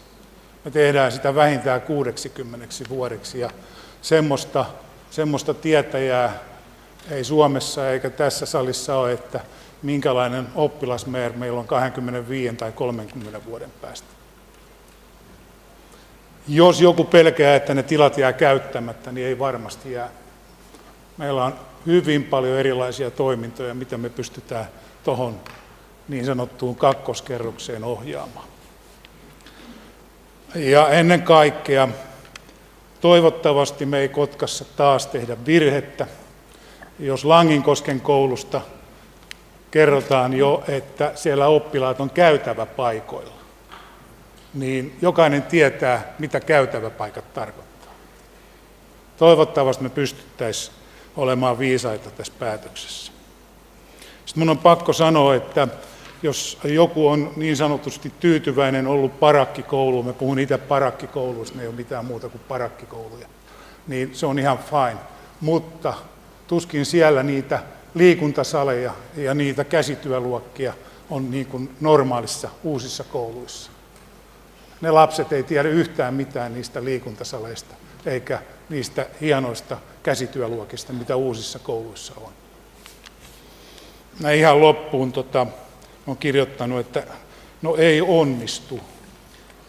En ole ikinä tiennyt, että jos joku asia koulumaailmassa lopetetaan, niin seuraavana vuotena sitä rahaa olisi kouluille työnnetty sen takia, että se säästyi jostain muualta. Semmoista tilannetta ei mun mielestä ikinä ollut. Puhumattakaan siitä, että joku sanoo, että säästetään nyt, ei rakenneta kouluja, ei rakenneta seiniä, vaan panostetaan siihen kouluun, siihen opetukseen. Aika. Yksi lause. Investointirahoja, en tiedä miten niitä siirretään käyttötalouteen. Kiitos. Kiitos Pekka. Seuraava puheenvuoropyyntö, valtuutettu Frilander Paavilainen. Eeva-Liisa, ole hyvä. Puheenjohtaja, hyvät valtuutetut ja läsnäolijat. Kaikki tässä uudessa tulevassa koulurakennuksessa olevat yksiköt ovat tärkeitä. On koulun tilat, on nuorisotoimen tilat, kirjasto ynnä muut, jotka Karhulan alueella ovat tähän asti olleet epäkelpoja. Sivistyssektori on myöskin meidän oman strategian mukaisesti niin tulevaisuuden kunnan keskeinen toimiala. On siis korkea aika toimia tällä sivistyssektorilla.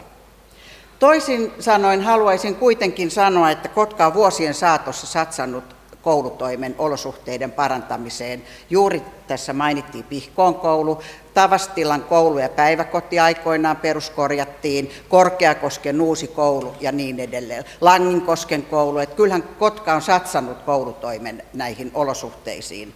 Mutta Karhulassa niin tämä lukio, jossa Riemu-ylioppilasjuhlia tässä tuli pari vuotta sitten juhlittua, niin vaikuttaa olosuhteiltaan tämmöiseen matemaattisteolliseen suuntautumiseen ja painopisteeseen, joka siellä lukiossa on, niin ne tilat vaikuttavat aika vanhoillisilta ja huonoilta.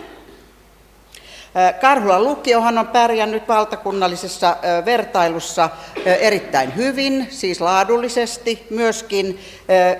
Toisaalta niin tähän uuteen kouluun sijoittuva yläasti on toiminut juuri äsken mainituissa parakkitiloissa, ja en myöskään itseni opetustoimessa olleena niin voi todeta, että parakkitilat ovat olleet muka hyvät. Rauhalan koululaisethan, jotka nyt pääsevät kohta Käpylän uuteen kouluun, he ovat olleet parakkitiloissa myös monia vuosia, että Karhulan puolella niin toivon mukaan nämä parakkiolosuhteet niin poistuvat. No sitten kunnollinen Karhulan alueen kirjasto. Tähän uuteen rakennukseen tulee kunnollinen kirjasto. Karhulan puolella kirjasto on ollut sitä sun tätä koko sen olemassaolon ajan. Erittäin pieni jossakin vähän niin kuin piilossa, johon on huono esimerkiksi kulkuyhteydet ja niin edelleen. Nyt tulee kunnollinen kirjasto, jota voi käyttää myöskin koulutoimi, nuorisotoimi ja kaikki. Ja toivottavasti täällä siirrytään myöskin tähän Ruotsin malliin, että kirjoihin aletaan entistä enemmän myös koulutoimessani kiinnittämään huomiota.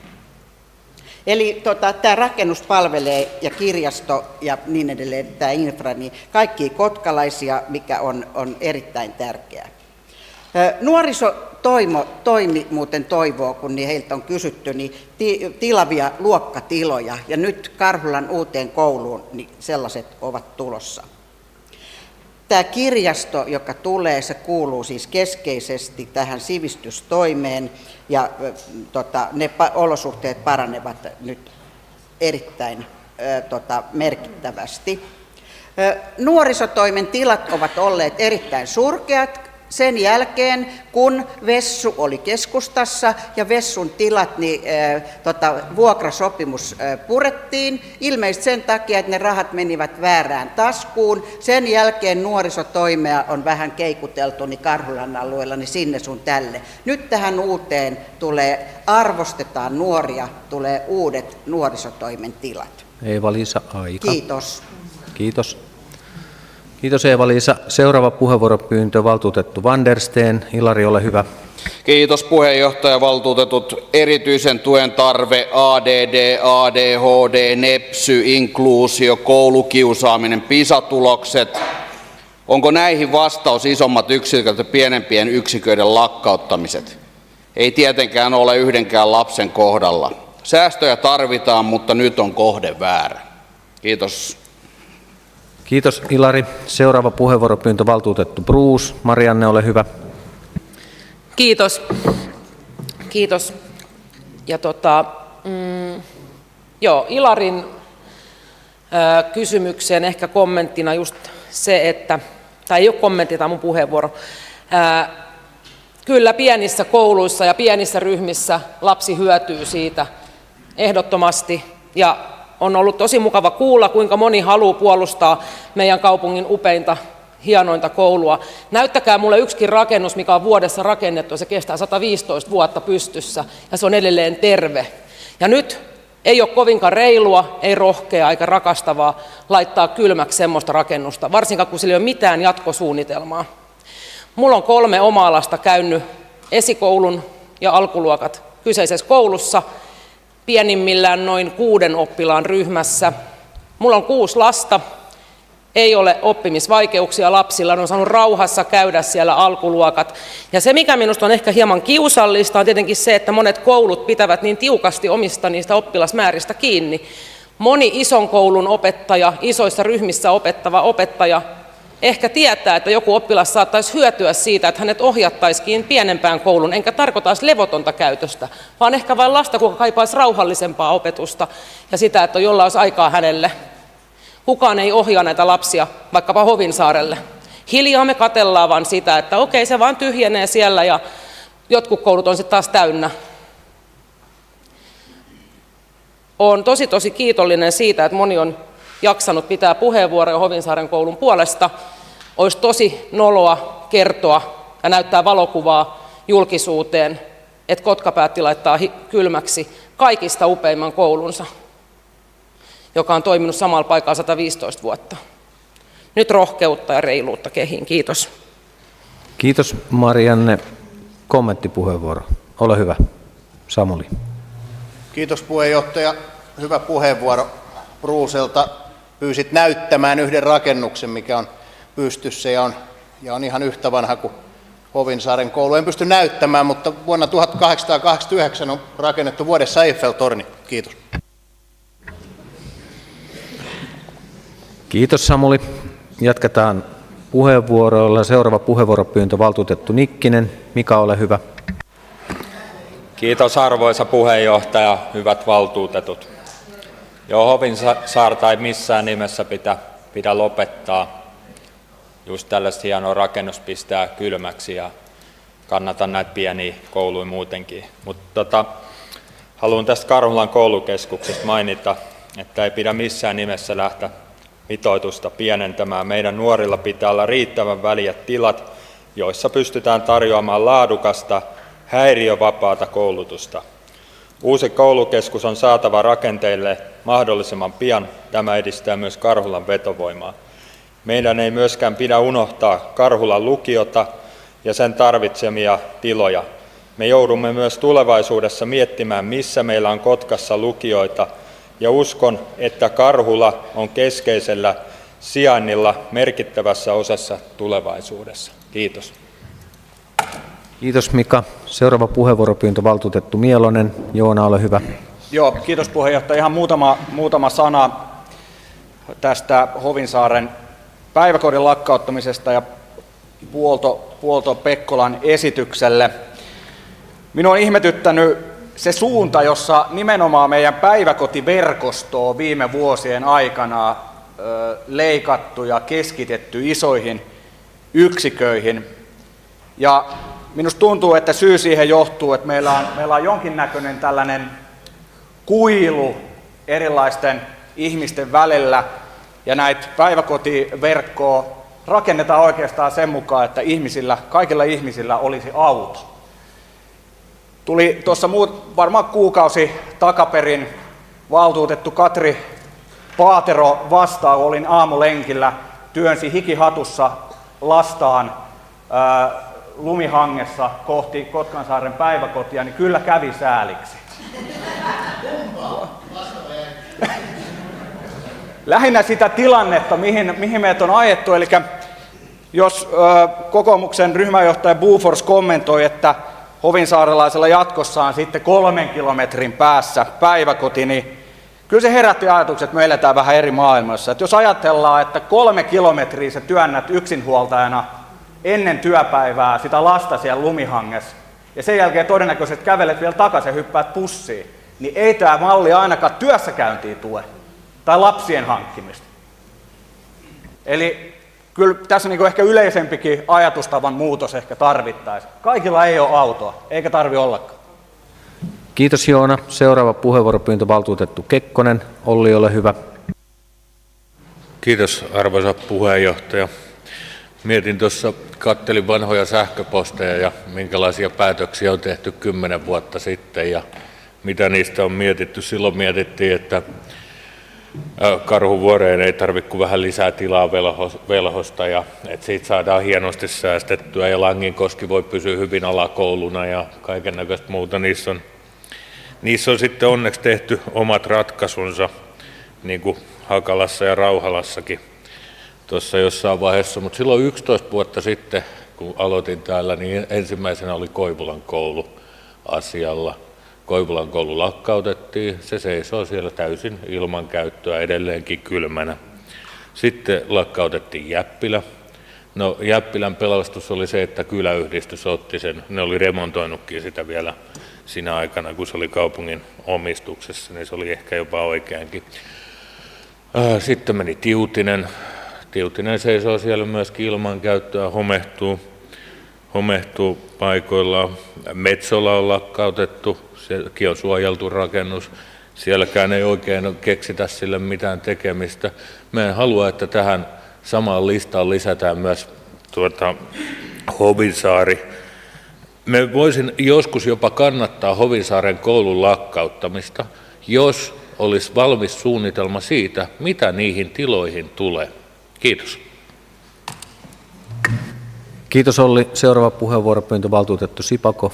Samuli, ole hyvä. Kiitos puheenjohtaja. Syy, miksi olen tässä salissa, johtuu siitä, että Tiutisen koulu aikoinaan lopetettiin. Se oli kimmoke meikäläiselle lähteä politiikkaan mukaan. Niin kuin Olli tuossa sanoi, niin koulu seisoo siellä edelleen ja mätänee. Mulla oli henkilökohtaisena pelkona se, että nyt tässä Hovinsaaren kouluasiassa, no totta kai päiväkotikin huolettaa, mutta erityisesti tämä koulu, se on vanha suojeltu rakennus, sitä ei voi purkaa. Mitä sille tehdään, jos koulu loppuu? Huoletti se, että isommat ryhmät, eli demarit ja kokoomus, ovat molemmat sitä mieltä, että koulu pitäisi lopettaa, mutta kiitos demareille, ette olekaan sitä mieltä, olen näin ymmärtänyt. Ja olen myös ymmärtänyt sen, että jos äänestykset menevät ihan oikein, niin koulu saa vielä hetken aikaa ehkä jatkaa. Mä oon asunut Tiutisessa samassa talossa vuodesta 1978, vaikkei välttämättä nyt naamasta uskoisi, tai sitten päinvastoin ehkä näytä just siltä. Mutta Tiutisesta on lopetettu posti. Tiutisen ensimmäinen posti toimi siinä talossa, minkä nyt omistan. Lopetettiin toinen posti, päiväkoti, lopetettiin 3 kauppaa, lopetettiin koulu. Se kylähän kuoli. Sinne kaavoitettiin paljon uusia tontteja, muutamia rivitalotontteja, liikerakennustontti, vai peräti 2, sekä omakotitalotontteja. Kun päätös koulun lopettamisesta tuli, niin sieltä muutti yksinkin perhe pois, jossa oli 7 lasta. 9-henkinen perhe. Muuttivat Porvoon alueelle Itä-Uudellemaalle. Jos Hovinsaarelta koulu loppuu, on se sitten Hovinsaari, Tavastila, Kotkansaari, mistä tahansa, niin ei siinä ainakaan uusia lapsiperheitä muuta. Se on ihan selvä asia. Kiitos. Kiitos Samuli. Seuraava puheenvuoropyyntö valtuutettu Posti. Pekka, ole hyvä. Kiitos puheenjohtaja. Hyvät valtuutetut, läsnäolijat. Jäi muutama asia sanomatta siitä Karhulan koulukeskuksesta. Se on semmoinen asia, että kun me jotain valmistellaan, niin me aina pyydetään erilaisia lausuntoja. Nyt niitä taisi olla 9 vai 8 erilaista lausuntoa ja suurimmaksi osaksi niin kaikki puolsi sitä, että tulisi tarpeeksi tilaa ja olisi terve koulu ja hyvä opetus. Ja sitten me vaan täällä kiitetään, kiitos lausunnoista ja tehdään ihan omia päätöksiä. Mun mielestä meidän pitäisi enemmän kuunnella sitten näitä lausuntoja ja ottaa ne ihan vakavasti, eikä tehdä talous edellä päätöksiä. Kiitos. Kiitos Pekka. Seuraava puheenvuoropyyntö valtuutettu Harkko. Mia, ole hyvä. Arvoisa puheenjohtaja, hyvät valtuutetut. Kyllähän se on niin, että eihän nämä nuoret pysty tekemään niitä lapsia, kun ei ne välttämättä meinaa päästä edes vanhempien luonta muuttamaan omaa kotiinsa, missä ne pystyisi kokeilemaan niitä siipiä. Ne ei saa töitä, niin eihän ne uskalla, kun ei ne häthätää saa pystyä elättämään itsensä. Nuorille arvostusta, nuorille omi kotiin, että ne pystyy tehdä niitä lapsia. Ja minä ihmettelen sitä, että Hovinsaari, missä on aikanaan, siellä on monta asuntoa, mutta miten siellä voi olla niin vähän lapsia? Meidän pitäisi saada se alue nyt nostettua silleen, että sinne saadaan niitä asukkaita ja ne pystyy tekemään niitä lapsia. Mutta arvostetaan niitä nuoria, että ne ihan oikeastaan tekee niitä lapsia. Kiitos Mia. Seuraava puheenvuoropyyntö valtuutettu Brufors. Riina, ole hyvä. Joo, kiitoksia puheenjohtaja. Olisin ottanut repliikkipuheenvuoron, kun valtuutettu Mielonen tuolta minut ihan nimeltä mainitsi, mutta valitettavasti en onnistunut sitä tästä laitteesta valitsemaan, joten saatte kuunnella minua koko 3 minuutin ajan. Olen myös työntänyt lumisateessa niitä lastenvaunuja ja varmasti jonkun säälivän katseen siinä yhteydessä myös saanut. Ymmärrän, että tämmöisessä tilanteessa 3 kilometriäkin on matka, mutta kuten olemme saaneet selvityksen, tilat, jossa Hovinsaaren päiväkoti tällä hetkellä toimii, ovat sellaiset, jossa toiminnan jatkaminen pitempään tulevaisuuteen ei ole vaihtoehto. Joten haluaisin sitten, että Vasemmistoliitto, kun mainitsi tästä talousaspektista, niin toisi myös sitten perustellusti semmoisen muutosesityksen tänne valtuustoon, jossa olisi sitten jonkunlainen investointivaraus tehty nyt uudelle Hovinsaaren päiväkotirakennukselle, koska kaiken minulla olevan tiedon valossa sieltä ei semmoista rakennusta tällä hetkellä löydy, jossa päiväkotitoimintaa voitaisiin jatkaa. Kokoomus RKP-valtuustoryhmä ei olisi esittänyt ensisijaisesti Hovinsaaren päiväkodin lakkauttamista, jos tilat olisivat semmoiset, että toimintaa voitaisiin siellä jatkaa. Täällä on myös käytetty monta vetoavaa puheenvuoroa Hovinsaaren koulun jatkamisen puolesta. Ja olemme ihan samaa mieltä siitä, että rakennus on arvokas ja sille pitää olla käyttöä myös tulevaisuudessa. Kuitenkin se, mikä tämä pohjaesitys oli tänään, olisi, että opetus loppuisi 2025-2026 lukuvuoden alussa. Eli tähän olisi kuitenkin semmoinen siirtymäaika, joka mahdollistaisi uusien käyttötarkoitusten etsimisen tälle rakennukselle. Itse mietin paljon sitä, että alue on jo leimaantunut melko pahasti, koska tämä koulun lakkautus on ollut esityksenä valtuustossa tietojeni mukaan jo 2 aikaisemmin.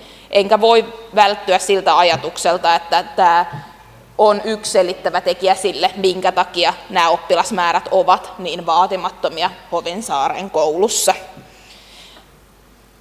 2 vuoden tai 3 vuoden aikalisän ottaminen tässä kohtaa ei valitettavasti mielestäni tilannetta muuta. Kiitoksia. Kiitos Riina. Seuraava puheenvuoropyyntö valtuutettu Iivonen. Tommi, ole hyvä. Kiitos puheenjohtaja. Hyvät valtuutetut. Täällä on kuullut monta puheenvuoroa rakennusten puolesta ja vanhoja jo lopetettuja kouluja ja harmiteltu, että ne rakennukset menee pilalle. Se on harmi toki.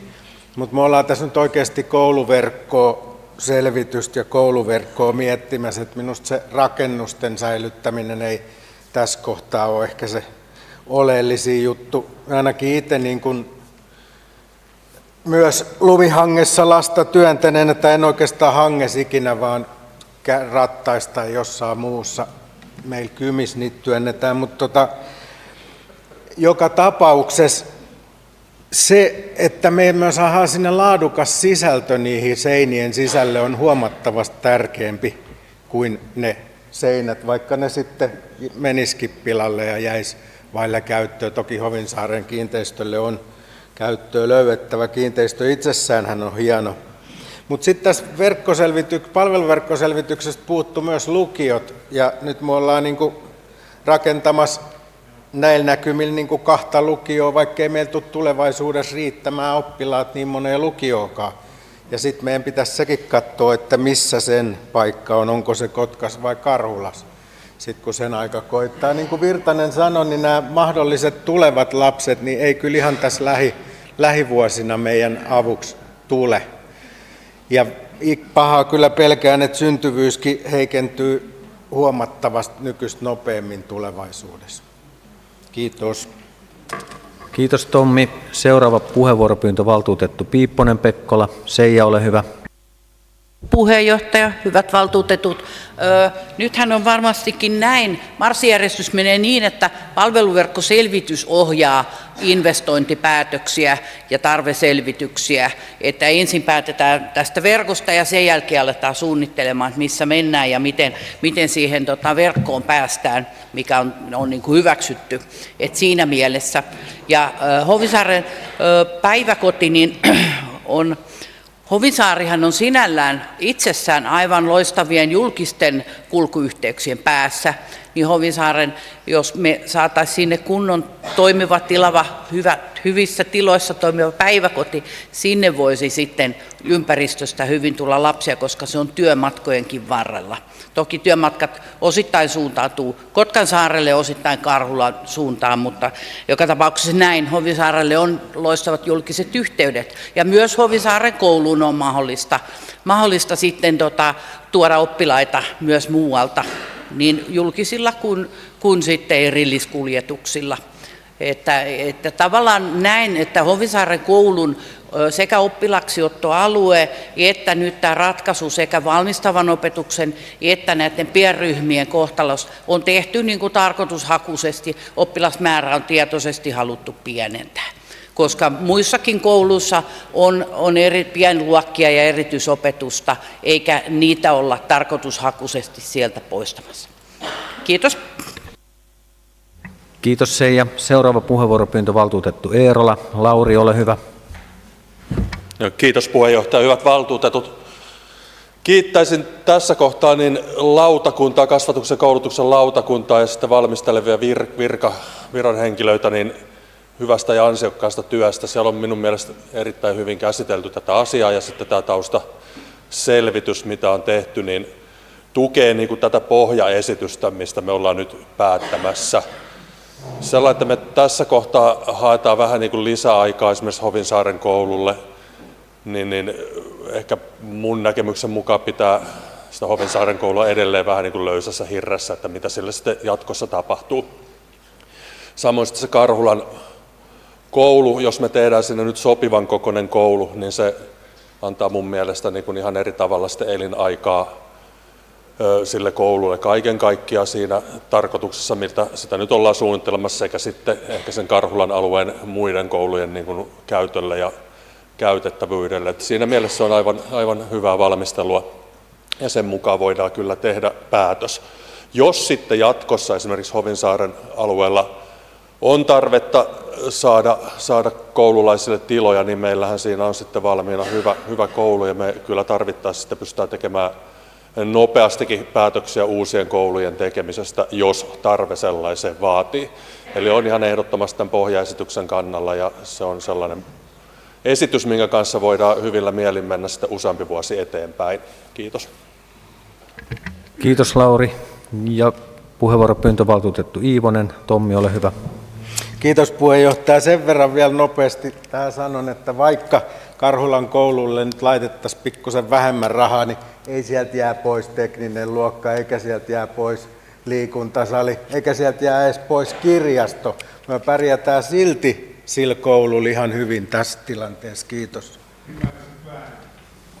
Ei enää muita puheenvuoropyyntöjä, paitsi pidän itse lyhyen puheenvuoron. Keskustelujen ja ryhmäpuheenvuorojen aikana on tullut 4 muutosesitystä, joista kohta joudumme äänestämään. Ja yksi asia, nyt vaihdan itseni rivivaltuutettu moodiin, koska siellä oli muutama asia, jotka ihmetytti kovasti. Oli se, että muutama ryhmä ihmetteli sitä, tai painotti sitä, että koulumatkat on yksi sellainen asia, mistä halutaan, että ne ei ole kovin pitkiä.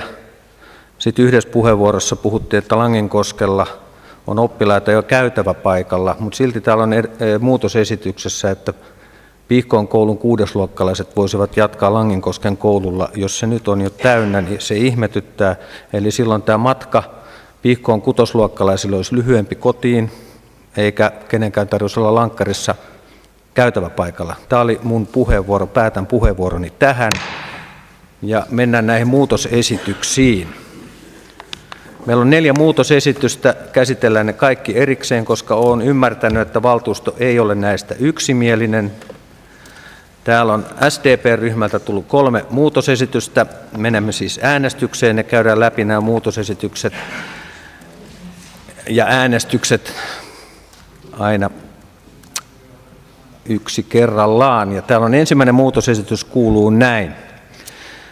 Esitämme, että Hovinsaaren koulua ei yhdistetä yleisopetuksen oppilaiden osalta Langinkosken kouluun ja Kotkansaaren kouluun lukuvuodesta 25-26 alkaen, eikä Hovinsaaren koulun pienryhmäopetusta siirretä Kotkansaaren kouluun ja perusopetukseen valmistavaa opetusta Langinkosken kouluun. Esitetään, että Hovinsaaren koulun toiminta jatkuu toistaiseksi ja kehitystä seurataan siten, että jatko ratkaistaan oppilasmääräkehityksen niin vaatiessa vuonna 2026. Tämä on siis SDP-muutosesitys ja äänestys siten, että muutosesitys on ei ja pohjaesitys on jaa ja äänestys voi alkaa.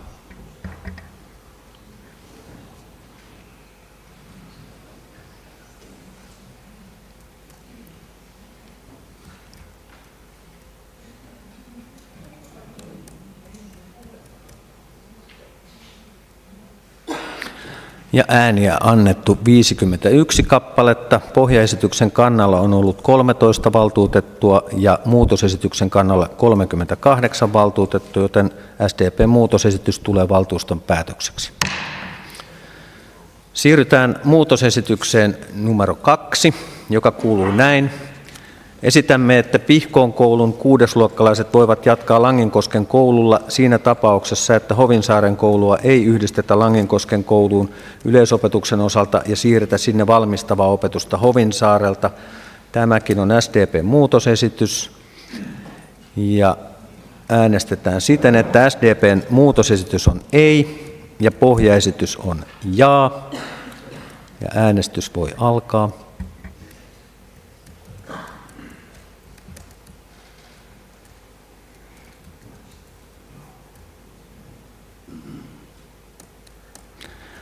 Ääniä annettu 51 kappaletta. Pohjaesityksen kannalla on ollut 14 valtuutettua ja muutosesityksen kannalla 37 valtuutettua, joten muutosesitys tulee valtuuston päätökseksi. 3. muutosesitys kuuluu näin. Esitämme, että Karhulan koulukeskus rakennetaan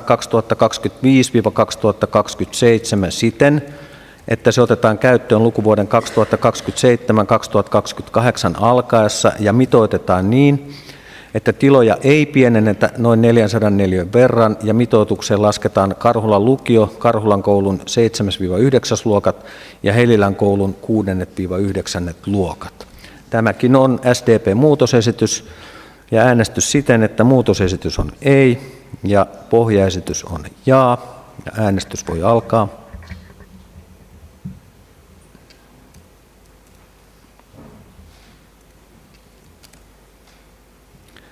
Ääniä annettu 51 kappaletta. Pohjaesityksen kannalla on ollut 18 valtuutettua ja muutosesityksen kannalla 33 valtuutettua, joten muutosesitys tulee valtuuston päätökseksi. Ja sitten on vielä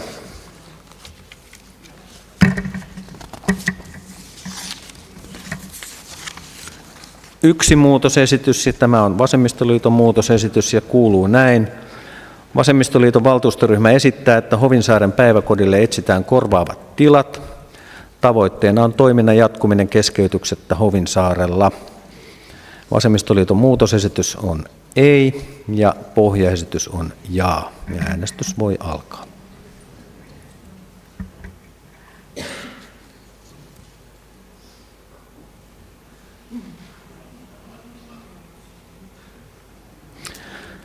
Ääniä annettu 51 kappaletta. Pohjaesityksen kannalla on ollut 16 valtuutettua ja muutosesityksen kannalla 35 valtuutettua, joten muutosesitys on tullut valtuuston päätökseksi. Pykälä loppuun käsitelty. Tässä vaiheessa pyydän Mia Holmbergia vähän jumppauttamaan meitä. Onnistuuko Mia?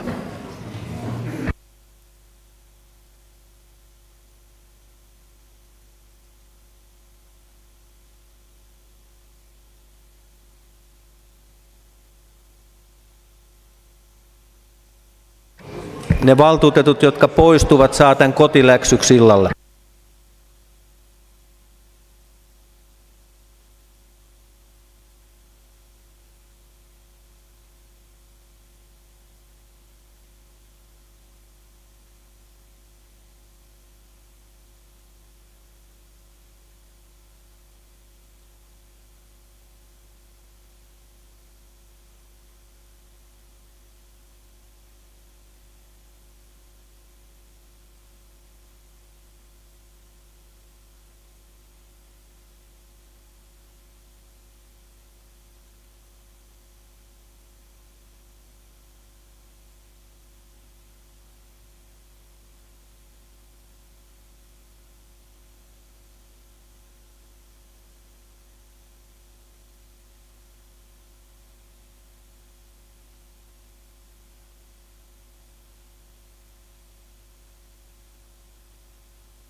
Kiitos Mia.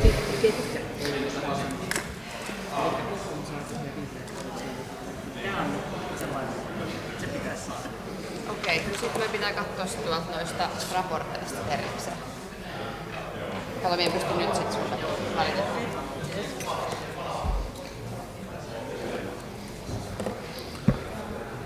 Ja jatketaan kokousta. Siirrytään pykälään 133, eli pysyvien vastaavien poistosuunnitelman muutos ja laskentaohjeiden päivitys. Ne varmaan tekee kotiläksynä sieltä tiltajumppaa, mikä niille annettiin äsken. Että tulkaas valtuutetut sisälle.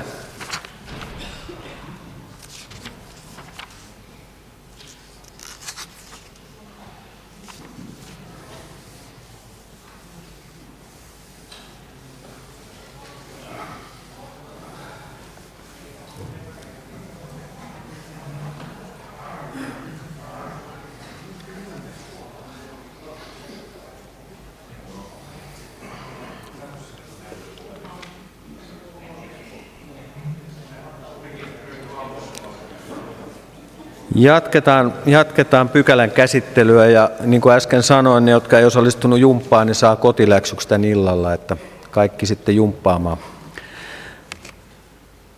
Pykälä 133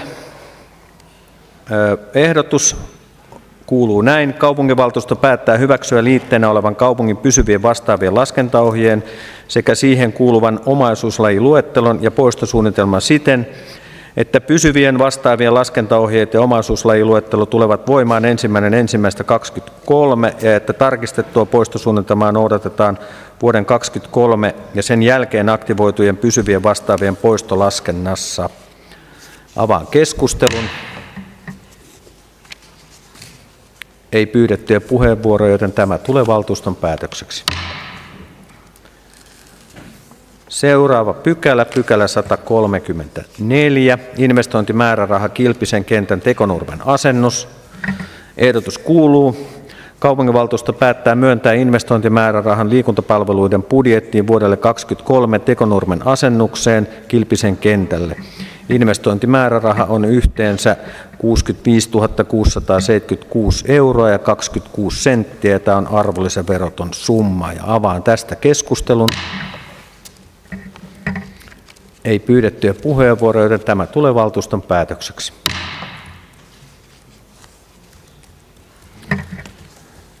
Ja seuraavaksi pykälä 135, se nyt on, hallintosäännön muuttaminen.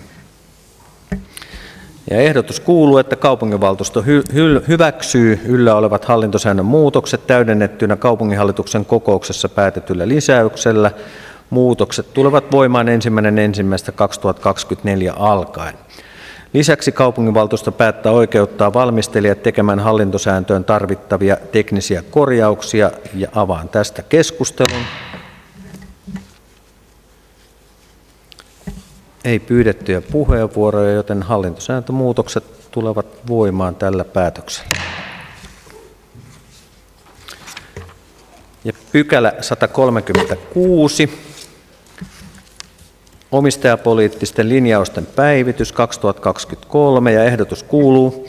Kaupunginvaltuusto päättää hyväksyä liitteen mukaiset omistajapoliittiset linjaukset. Lisäksi kaupunginvaltuusto oikeuttaa valmistelijat tekemään omistajapoliittisiin linjauksiin tarvittavia teknisiä korjauksia. Avaan keskustelun. Puheenvuoropyyntö valtuutettu Lopperi. Jukka, ole hyvä. Kiitoksia. Vaikka tässä nyt on koulusta paljon keskusteltu, niin pyydän, että pikkusen kiinnitämme huomiota myös tähän pykälään. Jotenkin näen, että valtuusto päättää 3 tärkeästä asiasta vuosittain. Strategia, vuotuinen talousarvio ja sitten tämä 3. omistajapoliittiset linjaukset. Eli tämä pykälä ei ole minusta mikä tahansa, eikä nämä ohjeistukset ole mitä tahansa. Siellähän määritellään tuotto-odotukset eri yrityksille. Siellä määritellään yhtiöiden rakenteiden mahdollinen muuttaminen. Siellä pohditaan yhtiöiden mahdollista myyntiä ja niin edelleen. Toisin sanoen, että me valtuutetut suhtautuisimme kyseiseen paperiin, päivitykseen, sen tärkeys huomioiden, ja sehän koskee myös kuntataloutta ja on siksi meille tärkeä päätös ja ohjeistus. Eli kyse ei ole mistä tahansa paperista, vaan merkittävästä ohjeistuksesta. Kiitos. Kiitos Jukka. Eikä muita pyydettyjä puheenvuoroja, joten näillä ehdotuksilla kaupunginvaltuusto hyväksyy omistajapoliittiset linjaukset. Siirrytään pykälään 137. Palvelusopimus eläinlääkintähuollon järjestämisestä Kotkan ja Haminan kesken. Ja ehdotus kuuluu. Kaupunginvaltuusto päättää hyväksyä palvelusopimuksen eläinlääkintähuollon järjestämisestä Kotkan ja Haminan kesken ja hyväksyä liikkeen luovutukseen liittyvän henkilöstön siirtosopimuksen. Lisäksi kaupunginvaltuusto päättää, että ympäristönsuojelupäällikkö ja ympäristöterveyspäällikkö oikeutetaan tekemään tarvittaessa teknisiä muutoksia sopimuksen. Avaan keskustelun. Ei pyydettyjä puheenvuoroja ja muistuttaisin pöytäkirjan tarkastajat, että tämä pykälä tarkistetaan kokouksessa.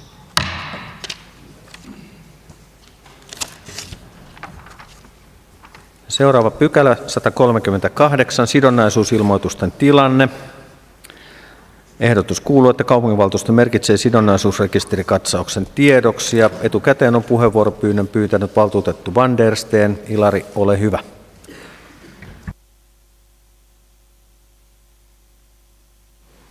Kiitoksia puheenjohtaja, arvoisat valtuutetut ja muut läsnäolijat. Muutama sana sidonnaisuusilmoituksen tekemisestä, ilmoittamisesta ja prosessista ja Kotkan tilanteesta. Kuntalaki 84 pykälä, sidonnaisuuksien ilmoittaminen. Kunnan luottamushenkilö ja viranhaltijana tehtävä sidonnaisuusilmoitus johtotehtävistään sekä luottamustoimistaan elinkeinotoimintaa harjoittavissa yrityksissä ja muissa yhteisöissä merkittävästä varallisuudestaan sekä muistakin sidonnaisuuksista, joilla voi olla merkitystä luottamus- ja virkatehtävien hoitamisessa. Avainsanat luottamus ja esteellisyys muun muassa. Velvollisuus ilmoittaa sidonnaisuuksista koskee kunnanhallituksen ja maankäyttö- ja rakennuslaissa tarkoitettua tehtäviä hoitavan toimielimen jäseniä, valtuusto- ja lautakunnan puheenjohtajaa ja varapuheenjohtajia, kunnanjohtajaa, pormestaria ja apulaispormestaria sekä kunnanhallituksen lautakunnan esittelijää. Ilmoitus on tehtävä 2 kuukauden kuluessa siitä, kun henkilö on tehtävänsä valittu. Henkilön on myös ilmoitettu viivytyksettä sidonnaisuuksissa tapahtuneet muutokset. Ja tämä viittaus tähän maankäyttö- ja rakennuslakiin, niin sen lain soveltamisala kuuluu näin. Laissa säädetään alueiden suunnittelusta sekä alueiden rakentamisesta käytöstä. Ja jos jotain kiinnostaa tarkemmin tämän lain tavoitteet ja mitä siellä on tehtäviä, niin ne on lueteltu lain 5 pykälässä. Sidonnaisuusilmoitus tehdään tarkastuslautakunnalle, joka valvoo ilmoitusvelvollisuuden noudattamista ja saattaa ilmoitukset valtuuston tiedoksi.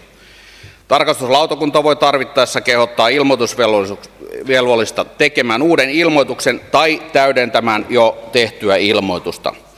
Näin on toimittu sekä allekirjoittaneen että Tarlan sihteerin toimesta useita kertoja. Myös valtuustoryhmien puheenjohtaja on infottu tietyistä puutteista rekisterin osalta. Kunnan on pidettävä sidonnaisuuksista rekisteriä yleisessä tietoverkossa, jollei salassapitoa koskevista säännöksistä muuta johdu. Ilmoitusvelvollisuuden piiriin kuuluvan luottamustoimen tai tehtävän päättyessä henkilöä koskevat tiedot on poistettava rekisteristä ja tietoverkosta. Kotkan osalta tiedot löytyvät julkisesta sidonnaisuusrekisteristä. Eli kotka.sidonnaisuusrekisteri.fi. Sitten Kotkan hallintosäännön 11 luvun 4 pykälä sanoo sidonnaisuusilmoituksiin liittyvistä tehtävistä. Tarkastuslautakunta valvoo kuntalain 84 pykälässä tarkoitetun sidonnaisuuksien ilmoittamisvelvollisuuden noudattamista ja huolehtii sidonnaisuusrekisterin julkisten tietojen julkaisemista yleisessä tietoverkossa. Tarkastuslautakunta on sidonnaisuusrekisterin rekisterinpitäjä ja tätä rekisteriä hallinnoi Kotkan tietosuoja vastaava ja Tarlan sihteeri Juha Reihe. Laittakaa nimi ylös, jos teillä on kysyttävää, niin minun kautta tai sitten Reihelle suoraa viestiä. Ja tarkastuslautakunnan on saatettava sidonnaisuusilmoitukset valtuustolle tiedoksi vähintään kerran vuodessa, ja tämä on se nyt se ajankohta. Ja kotka.sidonnaisuusrekisteri.fi tilanne tänään, toisin kuin siinä päätösehdotuksessa tietenkin on, joka on laadittu 30.10., niin tilanne on se, että 7 kappaletta ilmoituksia vaatii korjausta, ja nämä ovat periaatteessa samat nimet, jotka on ollut siellä roikkunut valtuustokauden alusta lähtien, ja näistä on kyllä valtuustoryhmän puheenjohtajille infottu, ja ne ovat edelleen siellä. Me saadaan tuommoinen 8,5 kouluarvosana tästä meidän valtuusto, koska katsoin huvikseni, että Poris on yli 20 korjausta vaativaa, mutta Hamina saa 10, on taas pyöreä 0. Eli siellä ei ole yhtään. Siellä pitäisi olla rekisteri kunnossa. Eli tarkastuslautakunta kehottaa ryhmien puheenjohtajia vielä kerran tarttumaan toimeen ja saattamaan asiat kuntoon oman ryhmänsä osalta. En nyt luettele niitä nimiä tai puolueita, ne löytyy sieltä, se on julkinen rekisteri, jokainen voi käydä katsomassa. Kiitos ja oikein hyvää joulun odotusta. Kiitos Ilari. Onko muita puheenvuoropyyntöjä? Jos ei ole, niin näihin Ilarin saatesanoihin päätetään tämä pykälä. Siirrytään vielä pykälän 139 valtuustoaloitteet. Avaan keskustelun. Ei valtuustoaloitteita, joten päätän kokouksen virallisen osuuden. Ja Pekka, voitko pyytää, jos käytävillä on jotain tänne sisälle? Siellä on ilmeisesti jotain musisointia tulossa ja 2 lyhyttä puhetta, joista itse pidän ensimmäisenä.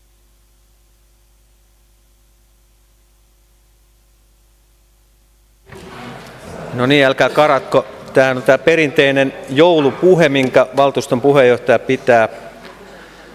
Arvoisat valtuutetut, virkahenkilöt ja muut kokousta seuraavat.